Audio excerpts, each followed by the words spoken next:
Chapter 131, Yixin's work has arrived in Fusang. Fusang, Anime Association. Baka. Kitamiya Masao, as the vice president of the Anime Association, has a cold face, with 90 million online views and a 52 rating on Fusang TV. Bastard. Ikawa Oishi, you're so stupid. Kitami Masao naturally knew that although Naruto appeared to be set in Fusu, it was actually completely dominated by the Chinese side. What fast action! They acquired Osaka Animation and produced an animated version so quickly. It was a long-planned conspiracy. Could it be that they want to transmit Chinese culture to Fusu? At this moment, Kitamiya Masao experienced a sense of helpless frustration. Not only had decades of planning failed to get the cultural transmission plan through to China, but their home ground had instead been counterattacked. If this got out, they would become the laughingstock of the world. No way. Under no circumstances would he, Kitamiya Masao, allow this to happen. Block it. Block it at all costs. At that moment, Kidami Shigeo used his influence and connections to begin blocking Naruto online and on TV, as well as sanctioning Osaka Anime. He was well versed in a series of measures, as he had implemented them countless times before. However, under the current circumstances, it was clear that Kidami Shigeo's blocking only delayed the fall of the entire country of Fusu. Chairman Kidami, something bad has happened. Just then, an anxious elite from the Animation Association arrived. Just now, Naruto started selling online and offline at the same time. As of now, 10% of China's animation market has been swallowed up by dad.part animation. Pop. Hearing this, the expression on Makoto Kitami's face turned cold. Sure enough, his worst fear has come true. This overwhelming offensive is very similar to the situation he encountered in China. Damn it! Kidami Masahiro's blood rushed to his head, and he almost coughed up blood. Killing someone is no big deal, but this Huaxia is really pushing it. Meanwhile, on a Huaxia forum, a post suddenly appeared on the forum, shocking everyone. Yixin's work Naruto has ravaged Fusang and already captured 20% of the anime market. What the hell? Yixin's work has reached Fusang. Wow, Godzilla, no wonder it's my Yixin. Hey, damn, I'm just asking, who else is there? I'm invincible, Yixin, I'm on my knees. Fusu, this is not scientific, how can someone understand themselves better than we do? It's lonely being invincible, Yixin is going to dominate the anime industry in Fusu. Not only has it killed its way through the domestic anime industry, it's going to kill its way through the anime industry in Fusu too. As soon as the posts started to appear, everyone was beside themselves with excitement. It was so satisfying. Damn, that Long Yuan was going to be launched in China, but Yixin's work preempted it. Ha ha ha, it feels so good. Yangchang, a scholarly family. A large group of uncles and aunts and the general public gathered to discuss the matter. Hey, the Yi family's boy is no longer simple. The neighbor, Lao Wang, chuckles. Just an hour ago, yes, Naruto hit the market in Japan, and it is said to have already captured 20% of the anime market there. What? Hearing Lao Wang's words, the residents of the neighborhood are shocked. It has captured 20% of the market? Is that for real? I've seen it, and it's true. At this time, another neighbor in the community looked in the direction of Yi Chen's house with a shocked expression and envy in his eyes.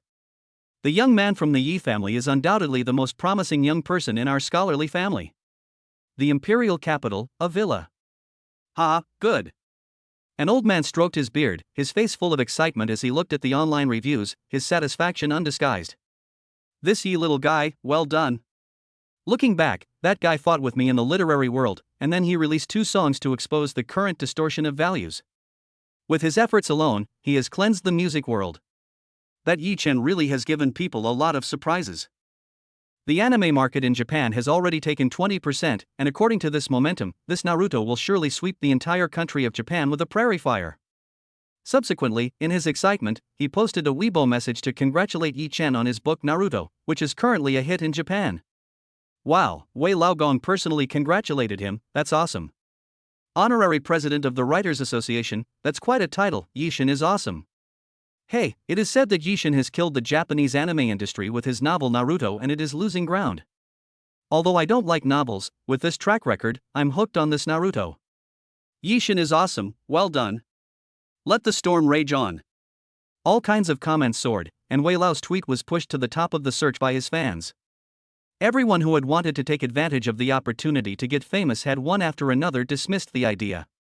On the one hand, they had Wei Lao's support, and on the other, they had seen for themselves how poisonous Yi Chen's mouth was. He had single-handedly challenged 80% of the singers in the music industry, and ultimately had forced them into semi-hibernation. Such a ruthless person was completely not someone they could mess with. And now, instead of being ruined, Yi Chen's reputation has only grown. 2 songs have sent him back to the top, and he has since killed the domestic novel industry with his novels. Now he is wreaking havoc in the land of the rising sun. They have never heard of such a move, let alone seen it, and Yi Chen truly deserves the title. While Yi Chen was setting the internet on fire, an unprecedented coup d'état occurred in the Principality of Nilo. The death of the Duke of Nilu set off a chain of events. The neighboring Principality of Tuzan sent troops to the border, obviously wanting to take advantage of the situation to plunder wealth and land and expand their territory. Stan City, a bustling market. Where did this wild girl come from, daring to block the prince's path? A young man dressed in luxurious clothes slapped the little girl in front of him, who was Yi Xiaomiao. Pop. A crisp sound came out, and before Monty could do anything, he was slapped and sent flying 5 or 6 meters, breaking an unknown number of ribs. Prince Monty. Damn it, half of the Principality of Nilo is my Principality of Tuzan's territory. How dare you hit Prince Monty, kill him. The subordinates responsible for protecting Monty had cold faces, and a dozen or so of them swarmed over, vowing to kill Yi Chen on the spot, only they didn't know who they were attacking. How dare you? How dare you attack my lord the lord of the city in Stein City? Xiao Tianzhan led hundreds of people to the scene and, with a flick of his hand, subdued Monty and his entourage.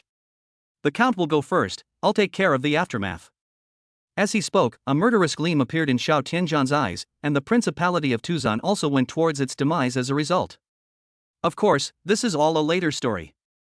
Chapter 132, the Tuzan Principality is completely destroyed. Lord of Stan City.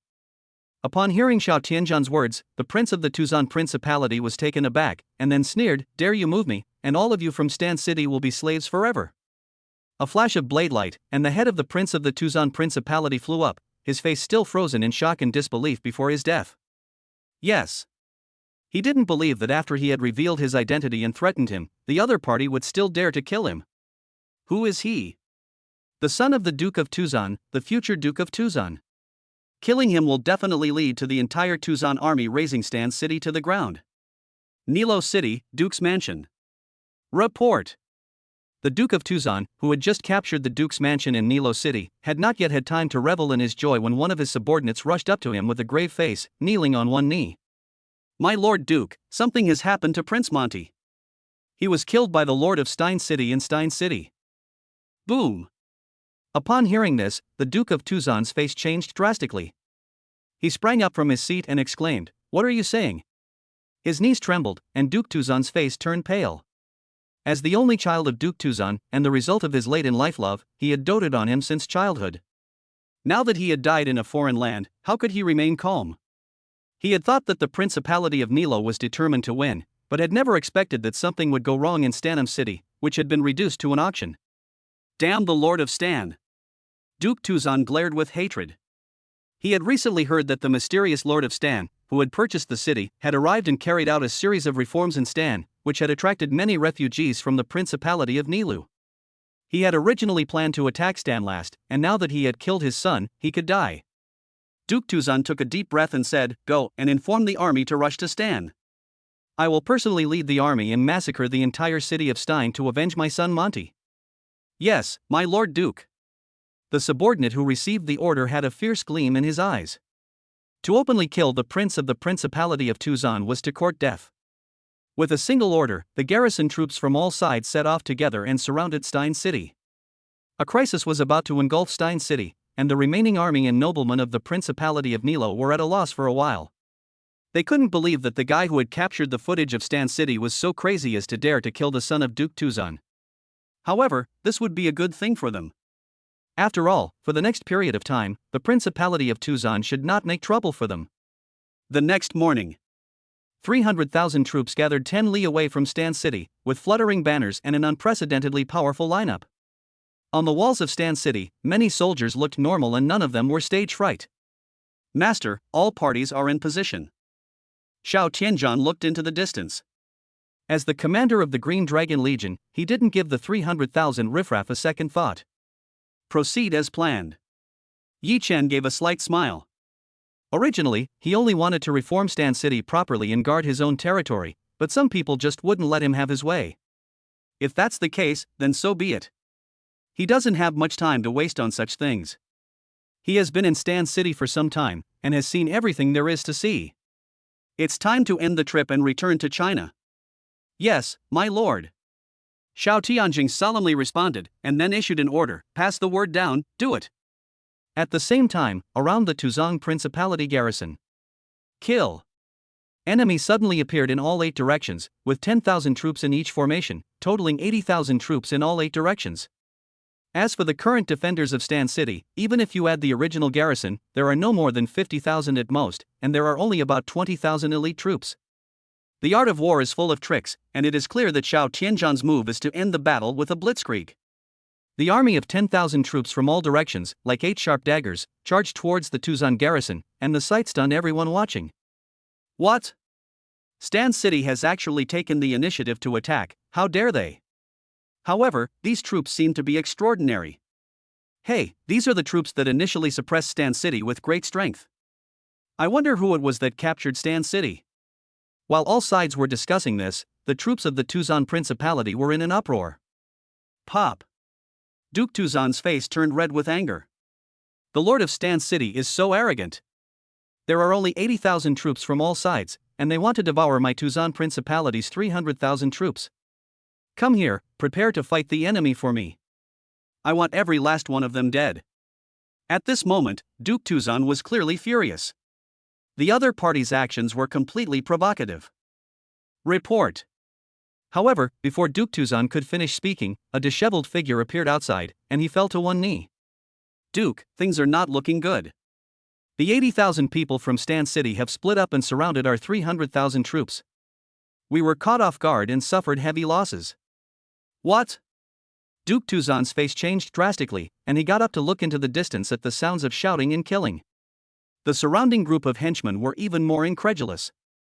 How is this possible? It's only been a short time. How could they march so fast? The wretched figure gulped and swallowed. Duke, before this, our garrison already had no less than 1,000 elites in Stan City, and they ambushed and beheaded our garrison officers and soldiers. Now we are not only split up and surrounded, but more than 50% of our soldiers have been killed or injured. Boom! With the success of bad news, Duke Tuzan felt suffocated as if the sky had collapsed. He stumbled and fell to the ground. Impossible, are those people immortal soldiers? However, it is not surprising that Duke Tuzan is so skeptical about life. After all, China has many military strategies that are completely beyond the understanding of these barbarians. Half a day later, the 300,000 troops of the Principality of Tuzan were all beheaded, and Duke Tuzan was also killed. His head was hung on the walls of Stan, and the remaining troops of the Principality of Tuzan had long since fled to an unknown location.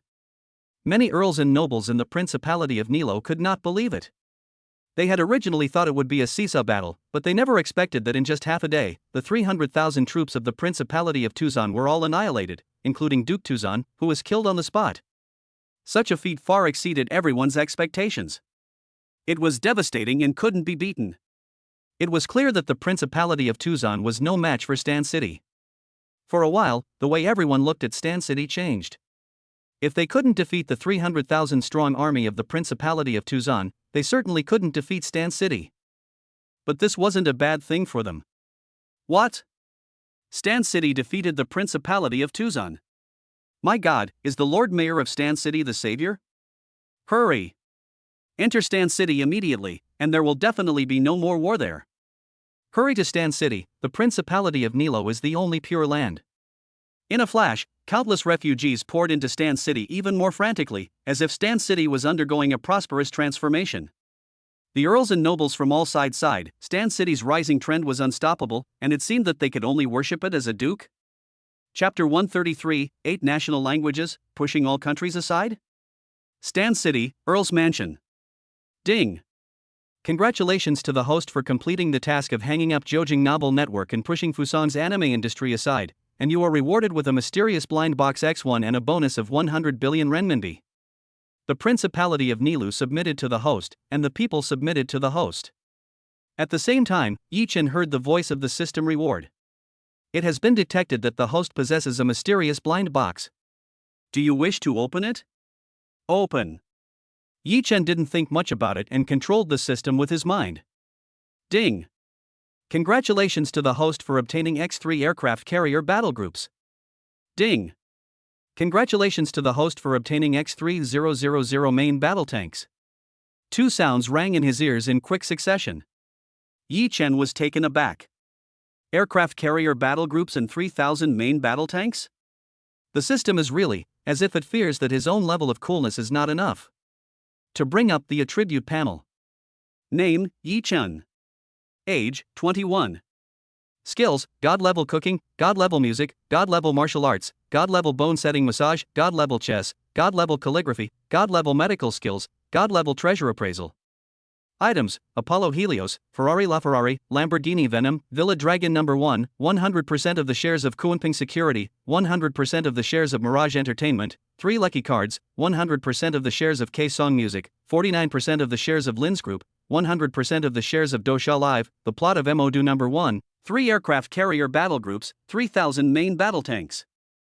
Wealth, 2,170.8 billion renminbi. Looking at the attribute panel, Yi Chen arched his lips in anticipation.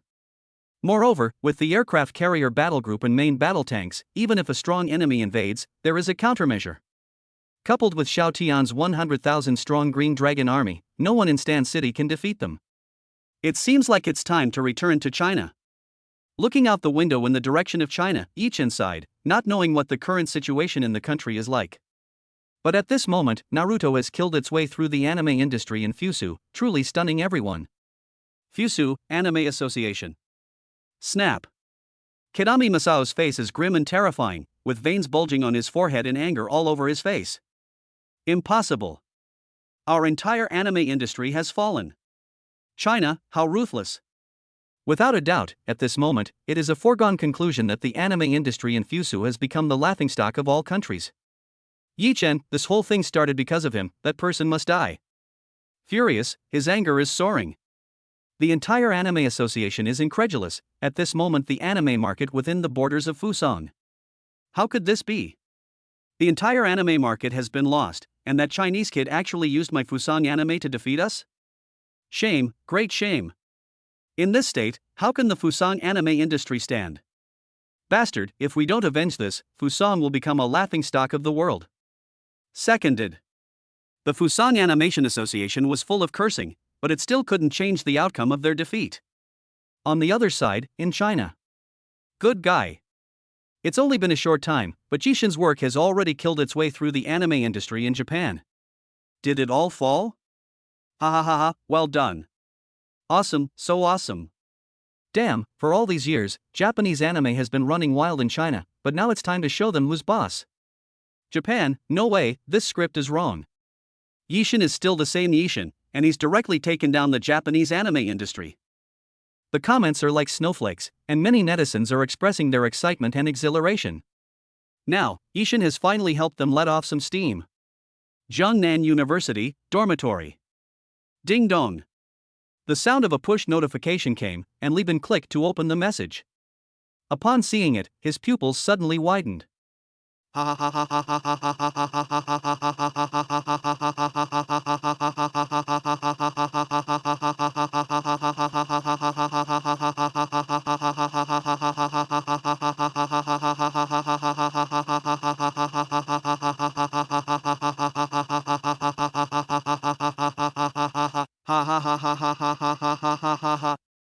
Couldn't help but burst into laughter, which made Wang Zihang and Dong Kuan look at each other in confusion. Lao San, did you go crazy? If so, don't they need to find out the password to his bank card? After all, they don't want to let other people reap the rewards. Lao San, are you okay? What's the password to your bank card? We'll withdraw the money and buy you some candy. Li Bin heard this and his face turned black. Damn you. Second and fourth brother, you two bastards are just thinking about my money. Seeing the two of them trying to sound innocent, Li Bin could tell what they were up to. Shit. If it weren't for the fact that the Big Brother god has killed his way through the anime industry in Japan and is in a good mood, I would waste you right now. Upon hearing Li Bin's words, Wang Zihong and the others were taken aback, before something occurred to them. Third brother, what did you just say? The Big Brother god has killed his way through the anime industry in Japan? The two men then looked at the screen of Li Bin's phone, and as soon as they did, they couldn't help but be shocked. Wow, the boss is really awesome. Hey, they predicted it before. Unexpectedly, the boss really dared to do it. The entire anime industry in Fusang has fallen, and now the anime industry in Fusang is probably crying in the toilet. That night, Jiangnan Airport. Wow. Lin Xiaoyan was the first to walk out of the airport, taking a deep breath. She was finally back. It was so much fun. Thinking about her trip to Stan City, Lin Xiaoyan's face was full of excitement.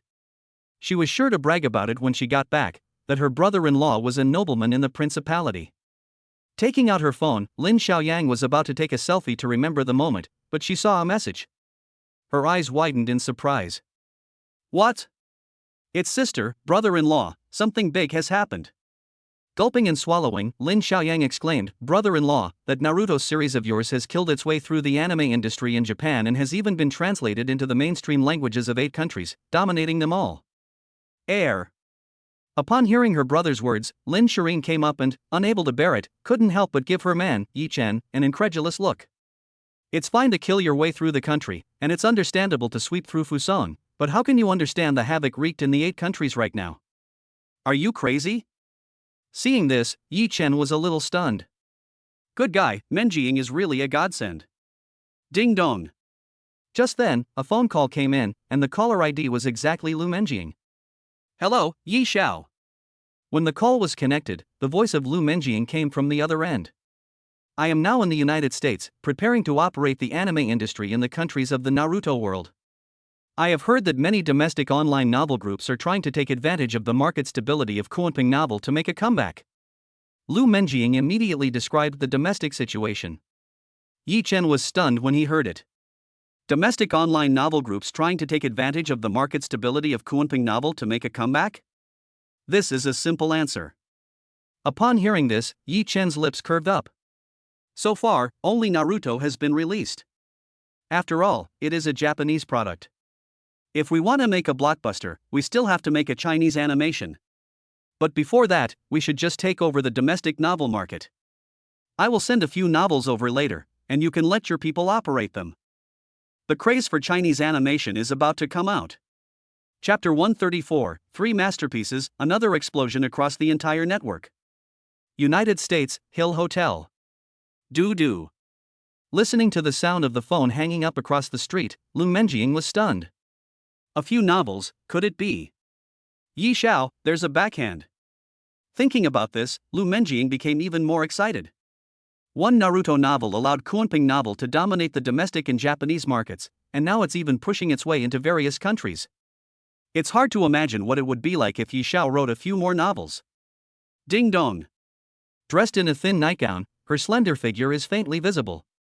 Hearing the sound of a message, Lu Menjiying, with curiosity, opens her phone and is surprised to see 3 files.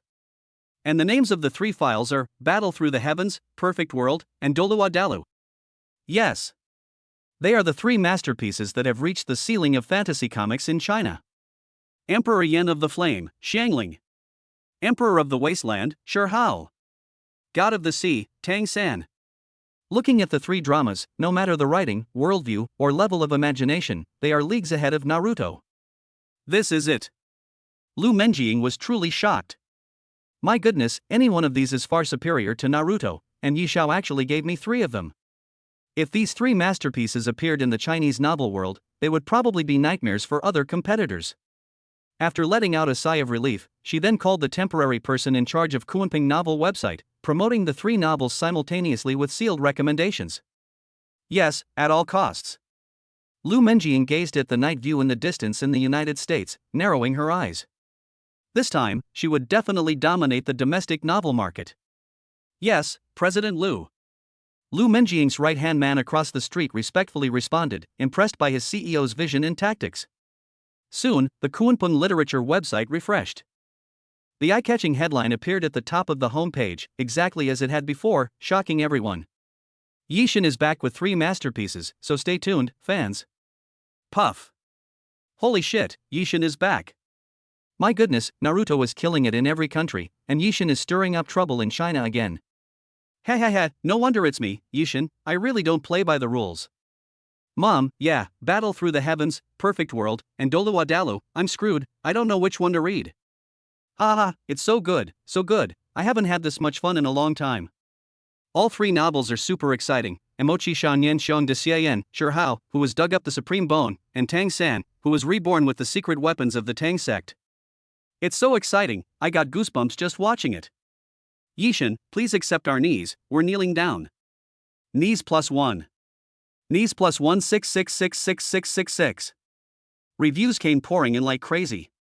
Less than 10 minutes after the release of the 3 masterpieces, the number of views for each one had already exceeded 10 million. The craze was unstoppable. The situation is brewing, and countless fans are obsessed. Forget about one novel, Yishin directly uploaded 3, and even if it's 3, it's fine, but Yishin uploaded 20 chapters of each one. This operation, Yishin can be called the living emperor of the liver. 10 million. 20 million. 30 million. More than half an hour later, the 3 works have already broken 100 million each, and this explosive news also entered the Jiangnan University Exchange Group. Ding dong. Every second, there are no less than hundreds of messages being pushed up, and the school exchange group directly exploded, an unprecedented explosion. Are you kidding? Yishin's 3 masterpieces were uploaded at the same time. Each one of them was super exciting beyond their imagination. The magnificent fantasy world made them unable to stop reading. The power of fighting, 3 stages. He changes freely, he changes for all eternity. Suicide to get the bones, sacrifice the soul ring. One after another resonant phrase came to mind, and even to them it seemed as if these 3 masterpieces had merged into one, becoming the supreme being. It turns out that their fantasy can be so exciting. Excited. High. Surprised. All kinds of emotions welled up in their hearts, directly killing off every other platform in the domestic novel industry. They didn't take advantage of the situation to enter, but instead became the green leaves that set off the 3 masterpieces. Yangchang, scholarly family. Hiss. Leisure area, many residents of the community gasped. My goodness, how the Yi family boy's brain is growing. 3 fantasy masterpieces, with various characters, scenes and growth paths, but he writes them all in an organized manner. Unbelievable, unbelievable, having a son should be like the Yi family boy. Plus, Naruto is a 4-part masterpiece, and each part has 20 chapters uploaded, which alone would cost 40,000, and 4 parts would be 160,000. Hey, what's the big deal? Previously, the Yi kid could upload as many as 100 chapters of Naruto in a single day, which would be 200,000 words straight away. In an instant, people from all walks of life, from the 50 to 60-year-old matriarchs to the children a few years old, were all talking about it, and the scene was quite explosive. Oh! Just then, a scream spread through the crowd, oh my god, look at Ye's novel. The 3 fantasy novels have all broken 300 million views, and it looks like each one has been updated by 20 chapters. Poof! Everyone was taken by surprise by this unexpected news. What? Another 20 chapters have been updated, and that's for each one. That means 60 chapters have been updated, and that's 140 chapters and 280,000 words before that. Cough cough, crazy. Where did that kid get all that time from? He couldn't have done it without eating or drinking. Hey, the Yi family kid seems to have big ambitions. For a moment, the residents of the community were dumbfounded, and then the Yi parents, who had just heard about their son's insane actions, had a sudden realization. What? That kid wrote 3 more masterpieces? When did that happen? Why didn't I know anything about it?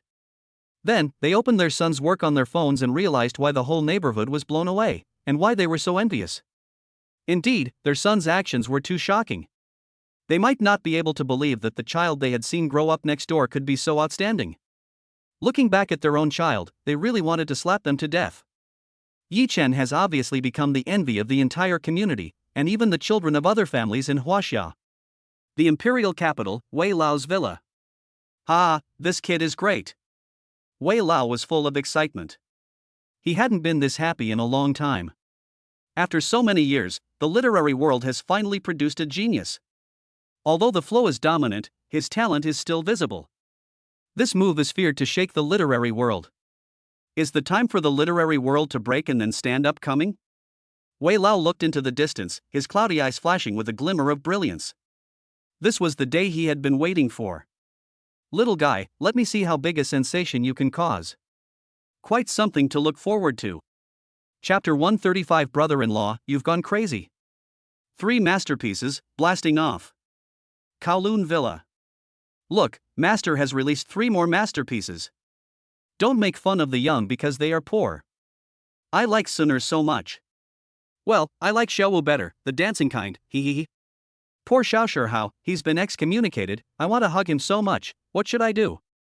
The maids were buzzing with excitement, they had obviously all become fans of their young masters, they loved each of the 3 masterpieces, just like they loved their young masters. Squeak. Just then, Yi Chen's family arrived at the villa.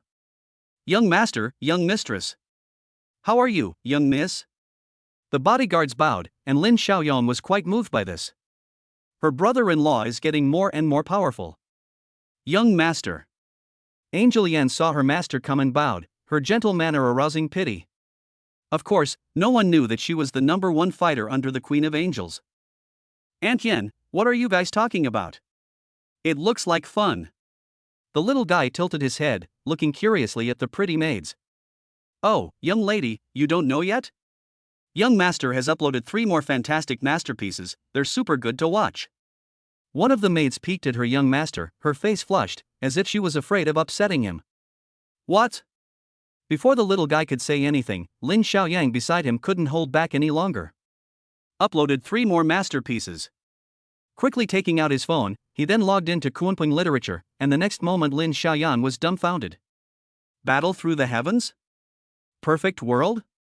Battle through the heavens? Each of them has uploaded 40 chapters. Gula swallowed a mouthful of saliva, and from the reviews, Lin Xiaoyang already knew how explosive his brother-in-law's 3 novels were. Brother-in-law, you're crazy. No, I'll go read my brother-in-law's novels first. Lin Xiaoyan's face flushed with excitement, and he even forgot to brag to his friends about his trip to Stan City.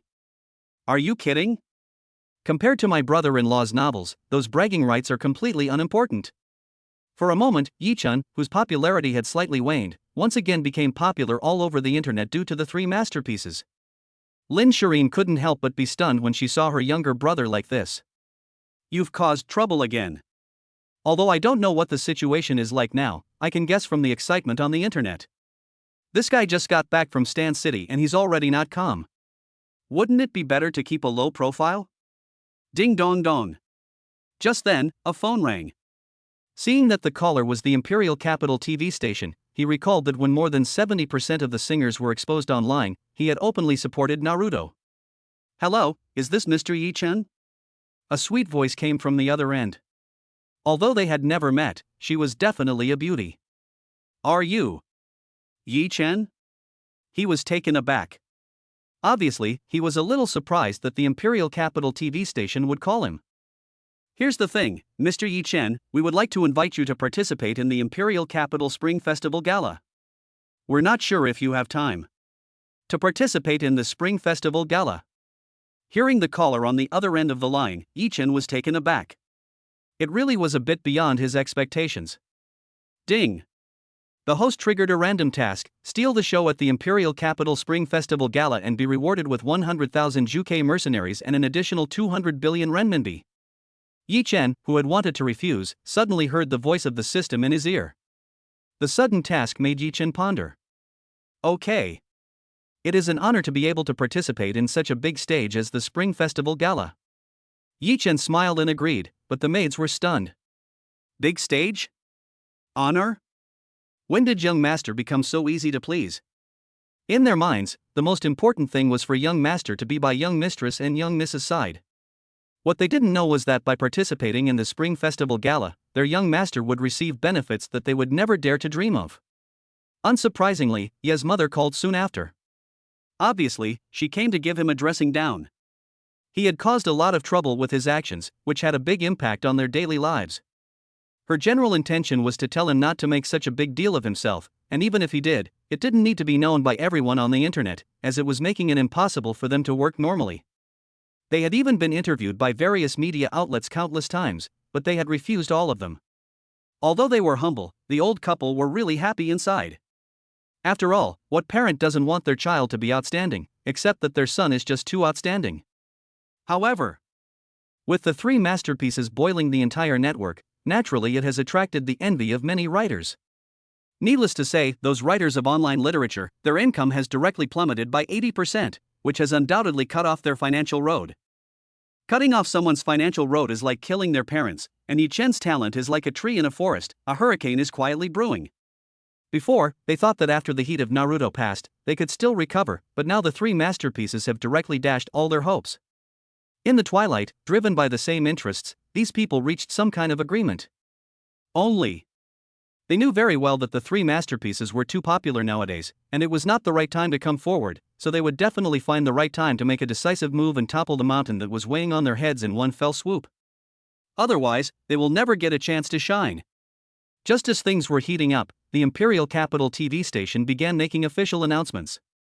After all, they would not let go of such a good opportunity to generate buzz. At a certain point, the Imperial Capital TV station made an official announcement, in view of the strong demands of netizens. For this year's Imperial Capital TV Spring Festival Gala, we have invited the musical genius Yi Chen to help out, and the Queen of Pop, Lin Shireen, may also be there. Wow!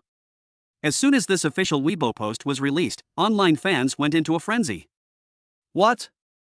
Yi Chen is going to participate in this year's Spring Festival Gala. Goodness, has the Imperial Capital TV finally made a move? Hey, it's no wonder that the Imperial Capital TV knows how to take advantage of Yi Chen's popularity. I have a feeling that this year's Spring Festival Gala is going to be really good. Buddy, please delete the word feeling.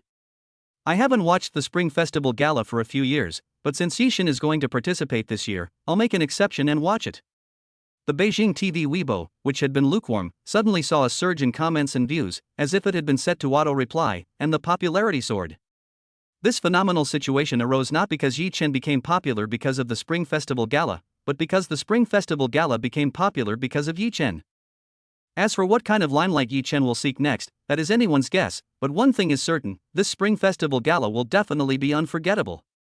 Chapter 136, A Small Test of the Mighty Sword, Blue and White Porcelain is now. Time flies, the new year is approaching.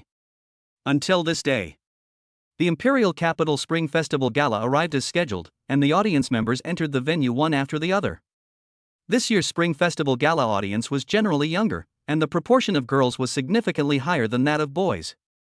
At the same time, the Spring Festival Gala also broadcasted a live shark fight, with an unprecedentedly strong lineup. At the moment, there were still 10 minutes until the Spring Festival Gala began, and the number of fans in the live broadcast room had already broken the 1 million mark. The Spring Festival Gala is finally about to begin. Yes, I really hope Yi Chen will sing Rakshasa C again. Hey, I wonder how those people in the music industry will react when they hear Rakshasa C at the Spring Festival Gala. It's confirmed, Yi Chen and Shireen will be there. Cough cough, I feel like a wave of dog food is inevitable. I'm so looking forward to it. I wonder what songs Yi Chen and Shireen will sing today. By the way, what chapter is Yi Chen's trilogy at? The live broadcast room was buzzing with excitement. As they watched the magnificent Spring Festival Gala reports from all sides, everyone quietly realized that this Spring Festival Gala was very different from the previous ones. 1 million. 1.2 million. 1.5 million. As the time drew nearer, the number of followers in the live broadcast room skyrocketed at an ever-increasing rate. Just as the number of followers approached 2 million, the Spring Festival Gala began. Dear audience members, good evening. It is an honor to be here with you all gathered together. As we welcome in the new year, we would like to give you all a happy new year in advance. The handsome and beautiful hosts of the D Capital TV station warmed up the stage, which gave a feeling of a perfect match and gave a feeling of joy. Undoubtedly, dad.part TV has put in a lot of effort. The beautiful hostess has the microphone pressed to her lips, and her sweet voice is coming out. Without further ado, please welcome musical talent Yi Chen to bring us a song, Blue and White Porcelain. Boom! As the beautiful hostess's voice fades, the audience falls into shock. What? Yi Chen is the first one on. My goodness, dad.part TV is really something, hee hee hee. This sudden and clever move earns the Spring Festival Gala 100 points. Yixin is the first to come on stage, so it seems that the Spring Festival Gala is full of surprises today. Blue and white porcelain, it has such a strong Chinese style, I'm looking forward to it. I love you, Yixin, even though you're already married. The atmosphere was unprecedentedly warm, and the many participants backstage were all dumbfounded, but the envy in their eyes was not hidden at all. Are you kidding? Yixin has been out of the music scene for more than a month, and who would have thought that he would still be at the top when he returned? But there is no envy, after all, he previously killed through the music scene, and then even more wreaked havoc on the literary scene. Haven't you seen that the three masterpieces are now growing wildly, and that Naruto is now killing it in every country? The outline of the blue and white brushstrokes on the plain ceramic body gradually fades. The peonies depicted on the bottle are just like your first makeup. The fragrance of sandalwood wafts through the window, and I understand your thoughts. The brush on the rice paper has reached halfway here. The glaze renders the charm of the lady in private. And your smile is like a bud about to bloom. It is so gentle and delicate, and the feeling of parting and sadness comes naturally. In the meantime, it is interwoven with a strong ancient charm. With Yi Chen's superb singing skills, this song is interpreted wonderfully. It is so well written. At this moment, it was as if the essence of literature filled the venue, instantly conquering everyone. Backstage lounge. Wow. These lyrics, this artistic conception, it's amazing. It's hard to imagine how deep Yi Chen's literary skills are. They were originally wary of Yi Chen's Rakshasa Sea City for its sharpness, but now they are deeply impressed. This guy is worthy of being a fierce person who can dominate the music in literary circles. This kind of existence is one they may never be able to match in their lifetime. The most important thing is that Yi Chen is still in his early 20s, and can be considered one of their juniors. The comments on the live broadcast have never stopped since the beginning, and the number of fans has broken the 3 million mark along with Yi Chen singing, and is continuing to rush towards 4 million. Lin Shireen listened to the beautiful singing, and a curve appeared at the corner of her mouth. Sure enough, this guy doesn't disappoint. Although this song is not as eye-catching as Luo Sa Hai Shi, it is a different kind of enjoyment. If Luo Sa Hai Shi reveals the irony of the distorted social atmosphere, this song Qing Hua Ci perfectly presents the cultural heritage of China. In particular, the video on the background screen is a stroke of genius. Daddy is awesome. The little guy in the VIP seat chattered, "Grandpa, Grandma, isn't Daddy awesome?" Obviously, the little one was accompanied by his parents. That kid just knows how to steal the show. Father Yi looked at his son on stage, radiant with light, and said so with a smile that did not diminish in the slightest. He was obviously very proud of his son. Of course. Mother Yi was even more direct, nodding in approval, saying to the kid, "Well done. The sky is blue, waiting for the rain, while I'm waiting for you." The smoke from the cooking rises, thousands of miles across the river. At the bottom of the bottle, the elegant calligraphy in Han style imitating the previous dynasty. Is like a foreshadowing of my meeting you. The sky blue rain awaits, and I'm waiting for you. The moonlight is being salvaged, and the ending is fading. In an instant, as the song drifts around, it seems that everyone in the audience can see the sky blue rain, the rising smoke from the chimneys, and the river stretching for thousands of miles. The lyrics are beautiful to the extreme. On the other side, the three members of Prince Air before the live broadcast. Oh my god. Second and fourth, have you watched the Spring Festival Gala yet? The boss is killing the rhythm of the Spring Festival Gala. As soon as Li Bin sent the message, Wang Zihang and Dong Kuan in the group replied. We watched it. Boss is awesome, this is going to be another hit. The two of them commented one after the other, and then Dong Kuan said hopefully, not only did I watch it, my parents, my aunt, uncle, and cousins are all watching it too. Hey, and I'll let you in on a secret, they're all following Boss's 3 masterpieces. My dad in particular is afraid that I'll see it. Wang Zihang and Li Bin watched the actions of the youngest member of the group with a smile at the corner of their mouths. But have you read the online reports? Boss's Naruto seems to be killing it in every country, selling like hotcakes online and offline, and the anime is so popular it's outrageous. Wang Zihang thought about the latest news he had just read. Now Naruto has not only killed its way through the country in Japan, but also caused a mess in various countries. Grandma's Drop, the Spring Festival Gala live broadcast room has already broken 10 million views. Invincible my boss. The trio chattered and discussed heatedly, and this was just a drop in the ocean of the thousands of discussions in China. There were countless similar scenes taking place all over the world. However, what they don't know is that this is only the beginning of Yi Chen's Spring Festival Gala show, and the real King's Bomb is still to come. Chapter 137. Yi Chen did a great job. Let the dog food come even more fiercely. The Spring Festival Gala live broadcast room was in an uproar. 666666, Yi Chen is awesome. Ha, Yi Chen's level is as high as ever, and this is undoubtedly a slap in the face to the former singing stars. Hey, it's normal to give this operation 100 points, right? Sure enough, wherever Yi Chen is, he is always the center of attention.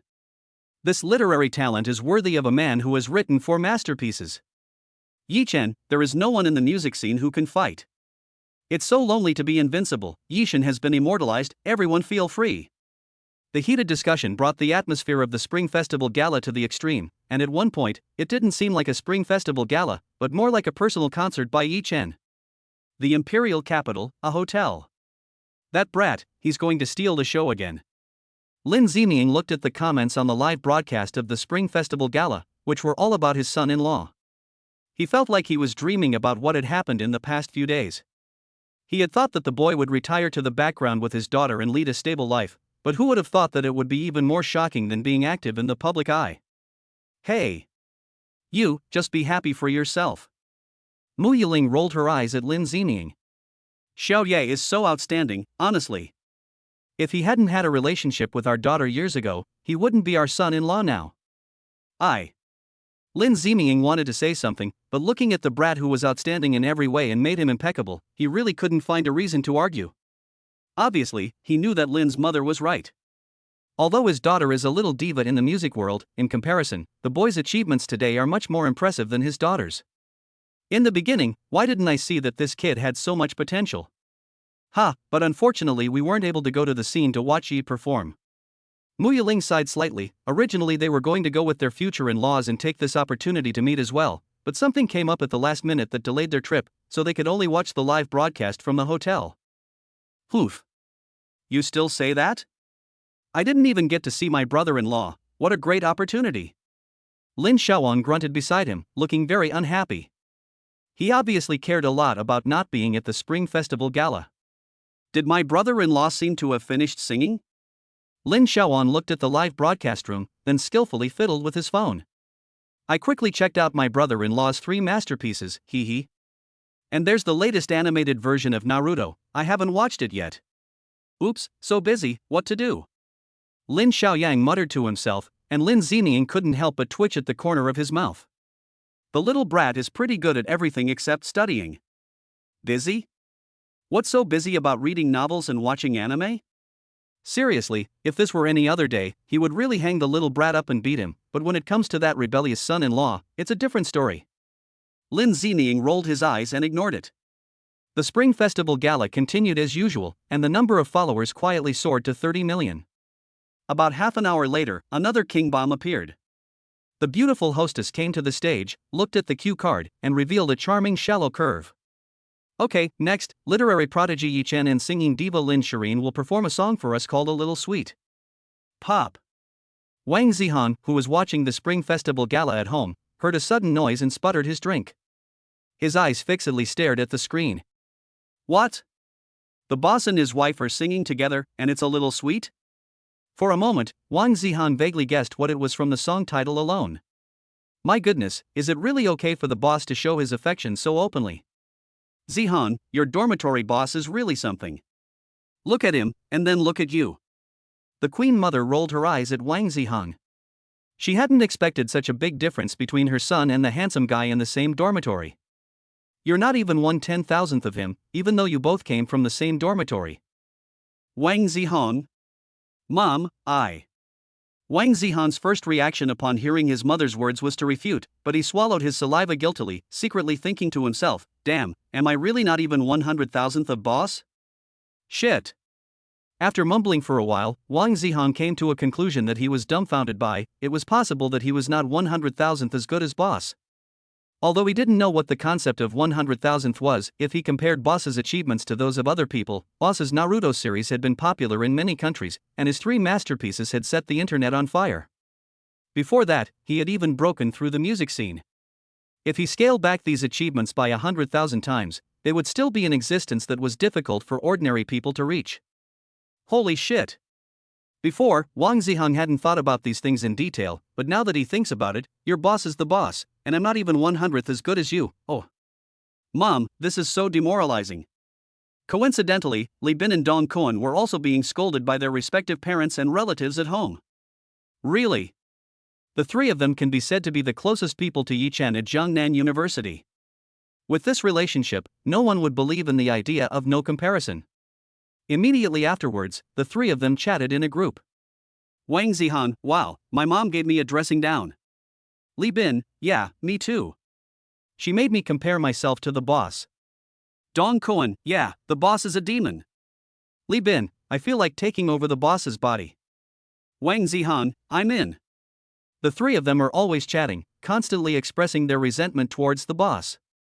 The boss is so unkind, he's so full of himself, is it too much to ask for a little of his glory to be shared? Not to mention that his abilities have increased by 100,000 times, even if they only increase by 10 times, he can still smile in his sleep. What? Meanwhile, the tens of thousands of audience members at the Spring Festival Gala are all staring with wide eyes. This is it, Yi Xin is going to stir up trouble again.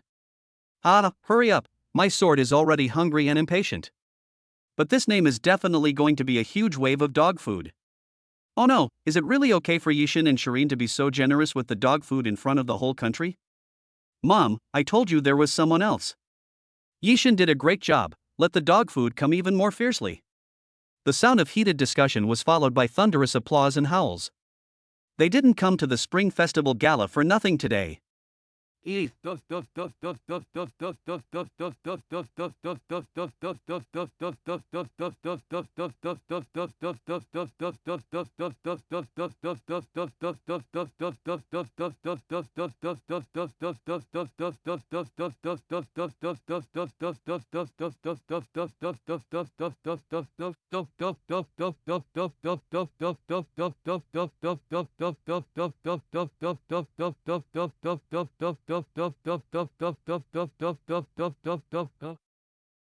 Go. Chapter 138, Nizi, you must be pregnant. VIP seats. Yes, parents listened to their granddaughter's words, and a smile spread across their faces. This is what family bliss is all about. Once upon a time, they could never have imagined that their brat would become so successful, absolutely blowing the old Yi family grave. At a certain moment, under the spotlight, Yi Chen and Lin Shireen appeared on stage in their best attire. The lights highlighted their sense of CP, and they looked at each other, both with proud smiles on their faces. Yes. They are naturally proud that their son is so outstanding. Not only them, but I'm afraid that this scene would be the same for any parent. They want their son to become a dragon, and their daughter to become a phoenix. This is a deeply ingrained concept. The two stood on the stage, and the audience in the live venue and the live broadcast room felt an invisible overflow of dog food all over the venue. These two were just so perfect for each other. Picking an apple. Waiting for you to pass by the door. Delivering it to your hands to quench your thirst. The sound that warms the heart seems to have some kind of magic that seeps into the soul. The originally noisy venue fell silent because of the singing. The girls, in particular, were mesmerized by the voice they loved so much and the handsome face of their own male god. They really liked the male god, and the male god also super spoiled the goddess of poetry. Unwittingly, the image of the goddess of poetry's concert at the beginning came to mind. That night, the whole country confessed their love, which would be the most romantic thing for a girl. The fans in the live broadcast room, listening to the super sweet singing voice, secretly thought to themselves, it's true. This scene is not much different from what they expected, the only difference is that this song seems to be even sweeter than they thought. Before the crowd could think about it, Lin Shireen's pleasant voice came into their ears. Like summer cola. Like winter cocoa. You are the right person at the right time. The two perfectly sang together, without any hesitation at all, with a great rapport. In an instant, invisible dog food was poured all over the Spring Festival Gala, with the two at the center. It was also the song that directly drove the number of people watching the Spring Festival Gala live broadcast to 50 million, and the number was growing at a very fast rate. Wow, this is too sweet.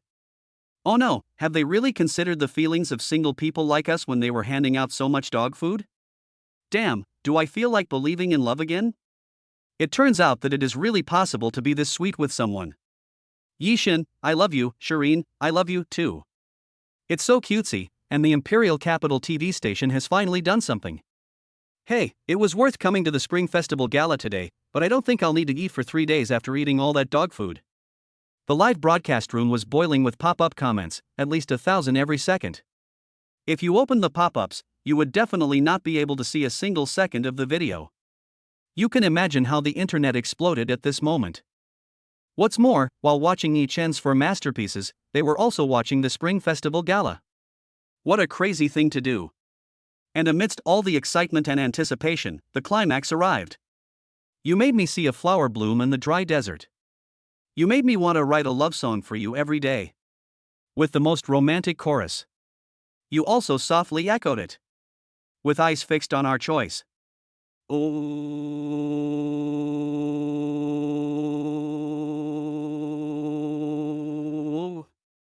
Oh.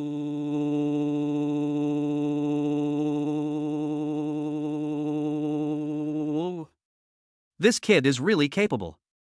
As Ye's father listened to his son's operation, he couldn't help but smirk.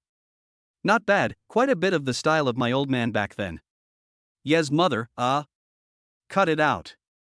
You, back then, you had style? Come on. Ye's mother didn't hold back. Back then, if you had 1/10,000th of your son's talent, I would have married you a long time ago. Go on. What are you talking about? Yi Fu glared at Jimu, and when he saw that no one was paying attention, he let out a sigh of relief. This tiger woman would say anything in such situations, without any regard for her own face. By the time the first song, A Little Sweet, was over and the audience was showering the stage with dog food, the number of followers in the live broadcast room was growing, and even the Douyu platform was about to collapse. The little guy was laughing to himself as he listened to his grandparents, and then his grandfather was exposed by his grandmother. The song ended, and Yi Chen and Lin Shireen left the stage, but the audience in the venue and the broadcast room were still immersed in the charm of the song A Little Sweet. Also in this room, there is a Jiangnan University exchange group. 666666, I'm invincible, Yishin. Senior Yishin is so awesome, I love it. Granny, I'm the only one who noticed that the Spring Festival Gala live broadcast room has been hit by Yishin and has 100 million followers. What? Let me see. Good boy. It's really 100 million, ahem, I'm afraid this may have set a record in the live streaming industry. It's not bad at all, and the Spring Festival Gala is only halfway through. I reckon it will reach at least 150 million, or even more, by the end.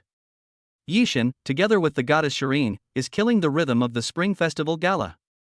Kill through +1. Kill through +1666666.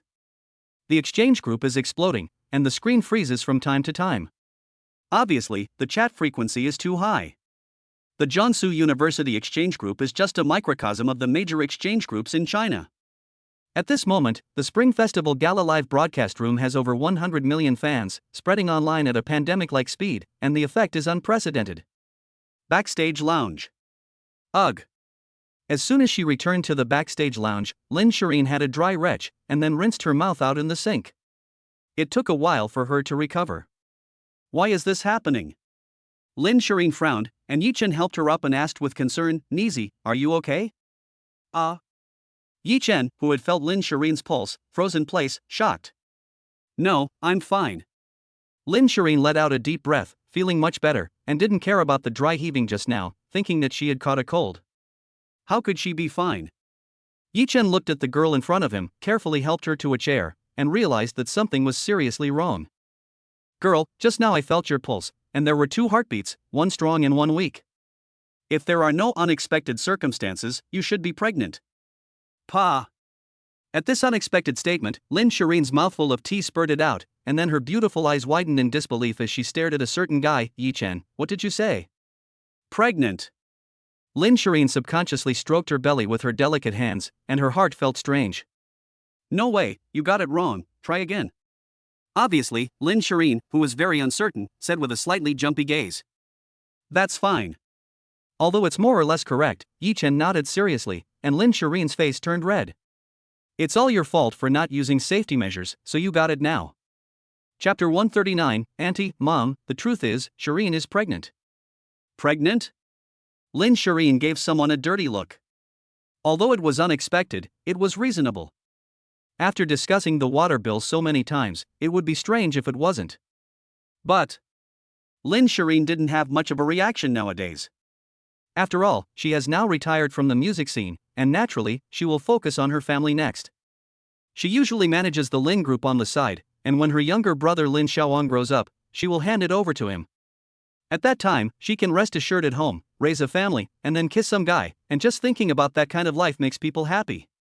How can I blame me? Yi Chen rolled his eyes at Lin Shireen.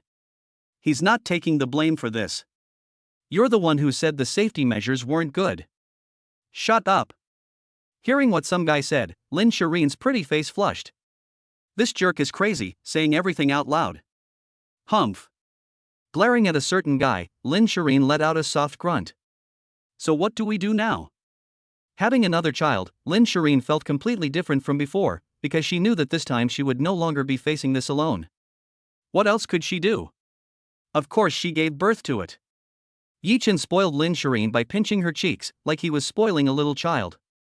Later, aren't we going to have a reunion dinner with both sets of parents?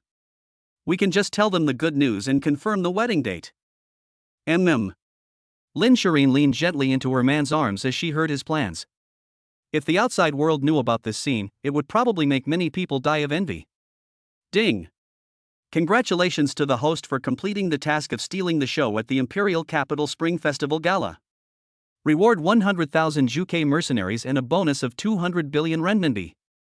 As expected, double happiness came Lin Shireen's way. Yi Chen heard the system's voice in his ear, and the generous reward really put Yi Chen in a good mood. Bring up the attribute panel. Name, Yi Chen. Age, 21. Skills, God-level cooking, God-level music, God-level martial arts, God-level bone-setting massage, God-level chess, God-level calligraphy, God-level medical skills, God-level treasure appraisal. Possessions, Apollo, the Sun God, Ferrari, LaFerrari, Lamborghini, Poison Villa, Dragon number 1, 100% of the shares in Kunping Security, 100% of the shares in Mirage Entertainment, 3 lucky cards, 100% shares of K-Song Music, 49% shares of Lin's Group, 100% shares of Dosha Live Broadcast, the plot of the Magic City number 1, 3 aircraft carrier battle groups, 3,000 main battle tanks, and 100,000 Suzaku mercenaries. Wealth, 417.08 billion RMB. Yi Chen looked at the attribute panel, smacked his lips, and after a little warmth. Let's go have New Year's Eve dinner. Yi Chen took Lin Shireen's small hand and left the venue like a young couple, while on the other side, his parents also left the VIP seats with their little one. After all, they came here just to watch their son and daughter-in-law sing, and since there was no more programs to follow, they naturally wouldn't stay. Moreover, they were going to have New Year's Eve dinner with their in-laws and set a wedding date. Compared to that, watching the Spring Festival Gala was naturally not as important. Half an hour later, the private room at the Junlin Hotel. Dad, Mom. They pushed open the door and were surprised to see Lin's parents, who had been waiting in the hotel room for a long time, and Lin Xiaoyang, who was looking down at his brother-in-law's 3 masterpieces. Brother-in-law, you're here. Lin Xiaoyang's face lit up with excitement at the sight of his brother-in-law. It was obvious that his parents' admiration for him was nowhere near as great as that for his brother-in-law. That brat. Lin Ziming looked at his son and son-in-law. He wasn't sure whether to be happy or sad that his son had such an outstanding son-in-law. After all, having such an outstanding son-in-law put a lot of pressure on him. Ye's mother constantly compared him to her son-in-law, and every time he was left speechless. Xiaoya, this is your mother, she's so young. Lin's mother came up to exchange pleasantries and greetings. As a special grade teacher, Ye's mother naturally knew what was going on and spoke with her daughter-in-law, while Lin Ziming conversed with Ye's father. During the pleasantries, the conversation inevitably turned to the 2 children. Brother Yi, you've raised a wonderful son. Lin Ziming said with emotion, adding that it was said that Yi Zhao's Naruto was selling well in various countries, and that his 3-step method had become popular all over the country. Ha, it's all that kid's own achievements. Ye's father said modestly. After all is said and done, Shireen is also very outstanding. She has become a diva in the music scene at such a young age. If she doesn't quit the music scene, her future achievements will be limitless. The 2 exchanged compliments, but at this time, Lin Shireen, who had smelled a little food fragrance, coughed dryly, and the unusual movement attracted the attention of both parents. Shireen, are you okay? Mu Yiling looked worriedly at her daughter, and Ye's mother also asked concernedly if they should go see a doctor. No, it's fine. Lin Shireen's face flushed like the morning sun, but the reaction made the two people watching her look at each other in confusion. They were obviously unsure of what had happened to the girl. Ahem. Yichen saw that the time was right, so he said, "Well, Auntie, Mom, the thing is, Shireen is pregnant." Puff. Lin Zining, who was sipping tea with Yifeng, coughed and spat out the tea in one gulp. He then looked at his daughter and said, "What did you say?" "Really?" Li Wanting was so excited when she heard her son's words that she could hardly contain herself. "Shireen, this brat is telling the truth." Mu Yiling also looked at her daughter, her face full of anticipation. After all, Miao Miao was just one little guy, and they didn't like him enough. Of course, it would be better to have another one. Well. Feeling the stares in the box, Lin Shireen's face flushed slightly as she nodded her head.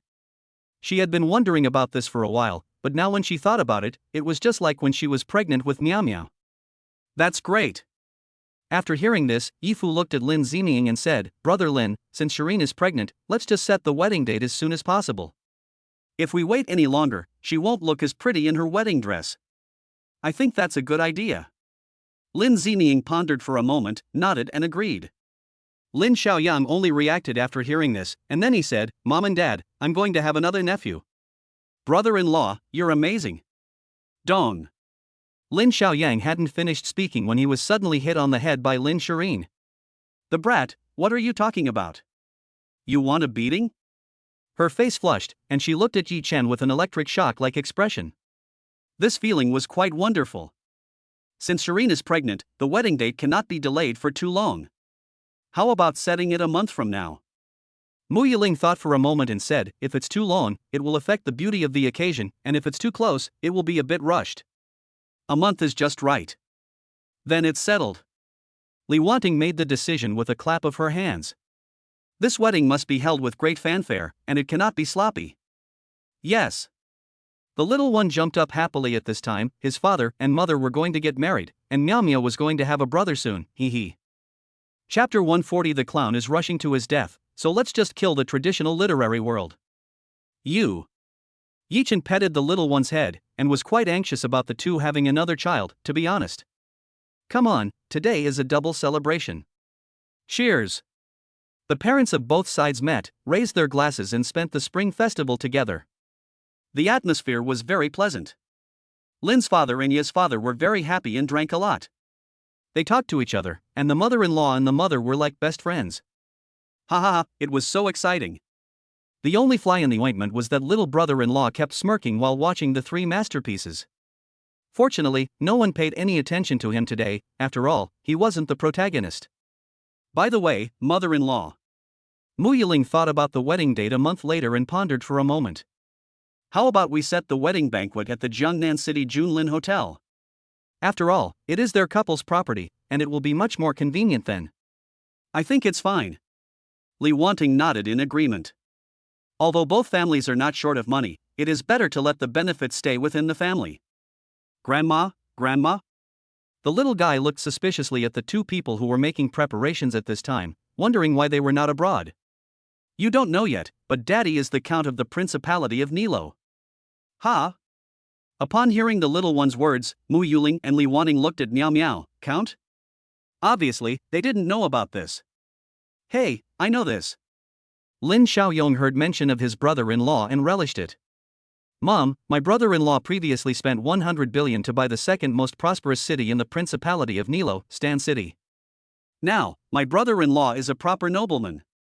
The chatter revealed the identity of Lin Xiaoyong's brother-in-law, and upon hearing Lin Xiaoyong's words, the two men's gazes fell on Yi Chen. You brat, you're the Earl of Nilo? Sort of. Yi Chen had originally planned to find a time to come clean with his parents and in-laws, but now that his brother-in-law had brought it up, there was no need to hide it. Ha! Mom and mother-in-law drew a cold breath. They obviously didn't expect it to be like this. If so, I'm afraid that the wedding venue in that Stan City is more than suitable.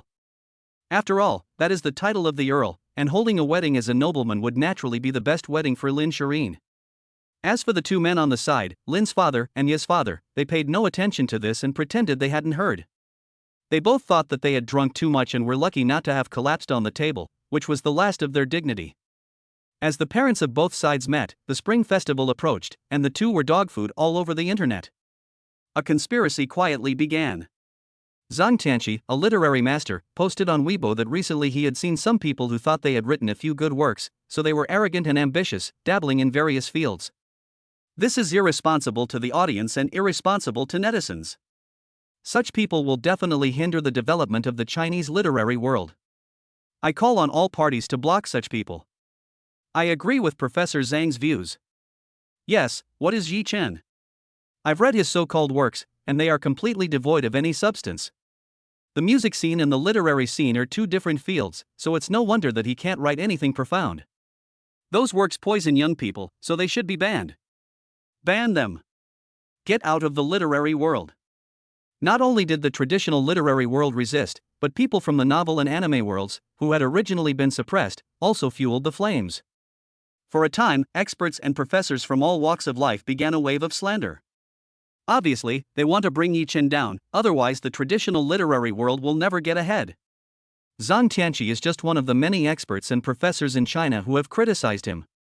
In addition, more than 20 others have echoed his words, and some have even published lengthy reviews of 10,000 characters to attack Yi Chen, who has become an internet sensation. Damn it, man. Yi Chen has been exposed online again. Damn, it seems that the lesson from Rakshasa Sea is not enough. Damn it, Yi Chen previously killed his way through the music industry, and now he is being forced to kill his way through the literary industry. Yi Chen, you son of a bitch, you've gone too far. What experts, what professors, what a load of crap.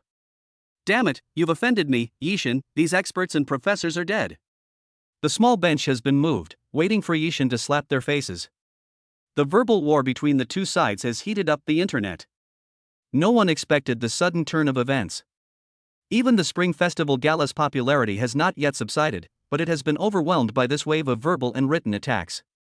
The next morning, after a night of brewing, it is no surprise that the entire network has exploded. Holy shit! Wang Zihong, who was preparing to celebrate the new year, clicked on his phone. He originally wanted to see how the boss had participated in the Spring Festival Gala, but instead he saw a disgusting scene. Dozens of experts attacked the boss, saying, "Wow, did you just do that to offend us?" Wang Zihong had always been worried that traditional literature and online literature would look down on each other, just like the ancient saying about scholars looking down on each other. But now it's not just scholars looking down on each other. With the boss's 3 masterpieces exploding in popularity, traditional literature has been suppressed to the extreme. If they don't rebel, they'll probably die without knowing how. So, they've been waiting for their chance. Now, the time has finally come. The guy who made the Spring Festival Gala explode is at the peak of his fame. At this time, pulling him down from the altar will surely prevent him from ever making a comeback. It can be said that these experts and professors are truly devious. Immediately, Wang Zihong called the eldest brother. Ring ring. On the other side, Yi Chen, who was sleeping, was awakened by the ringing of the phone. Seeing that it was Wang Zihong, he answered the call. Second brother, Happy New Year. After answering the call, Yi Chen congratulated him. Wang Zihong on the other end was taken aback, and then a dark line appeared on his forehead. Something's happened, you've been cyber-bullied. After pausing, Wang Zihong continued, this time it's not a celebrity, but many experts and professors in the traditional literary world. You should check online, the fans of traditional literature and your fans are fighting online. As Wang Zihong chattered away, Yi Chen also froze for a moment, and his sleepiness dissipated a lot. He had just hung up the phone when Li Bin and Dong Kuan called one after the other, and when they learned that the boss was sleeping with his sister-in-law, they were furious. Good guy, are they saying that the emperor is in a hurry and the eunuch is dying of impatience? After a while, Lu Menjing also called. Yi Xiao, do you know what's going on online? Then the voice came again, this matter can be big or small, after all, although the traditional literary world is not as famous as the online literary world nowadays, the foundation is there, do you want me to do some urgent public relations? No.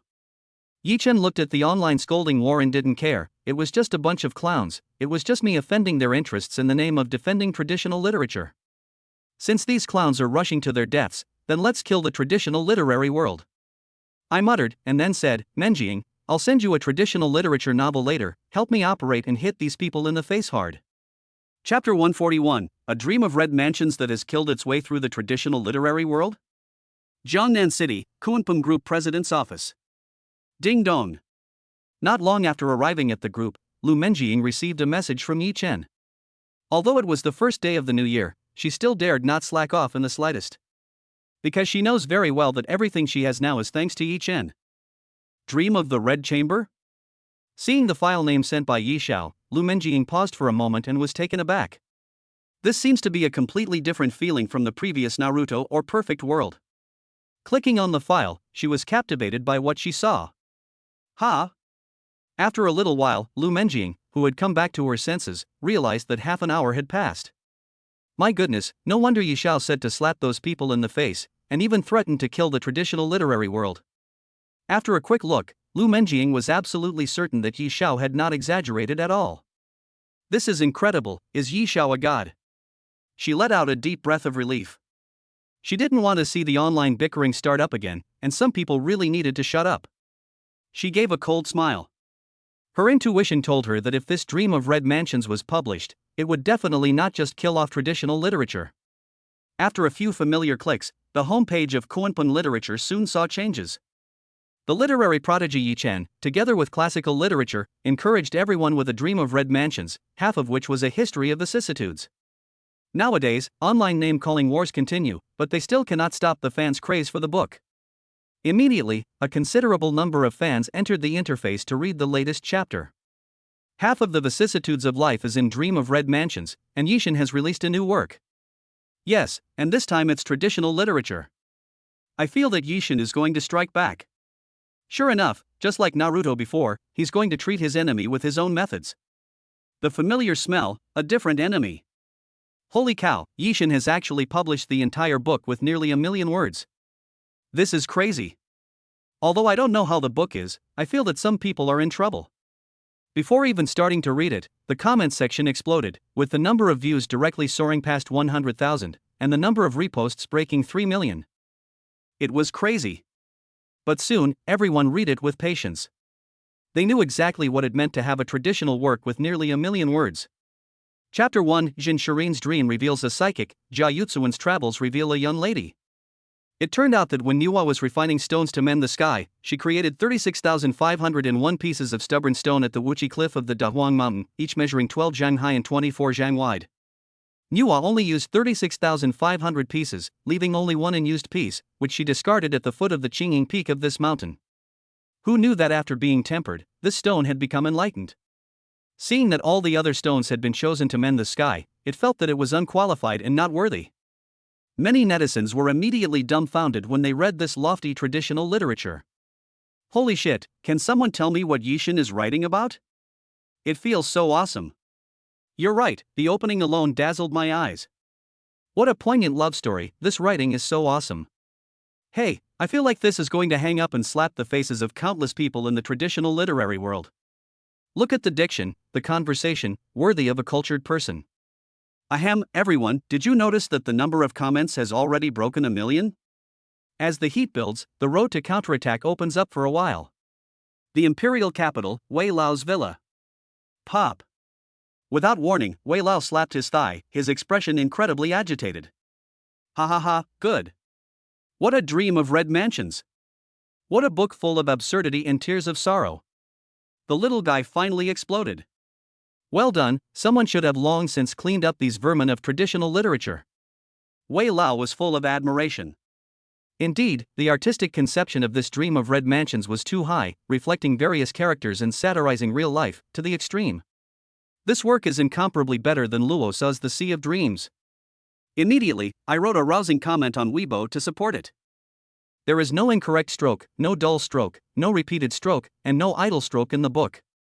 All are rendered on the side, the reverse side, the front, and the back. There are embellishments, cuts, and placements. Or the future is mentioned beforehand to set the tone, or the past is mentioned to fill in the gaps.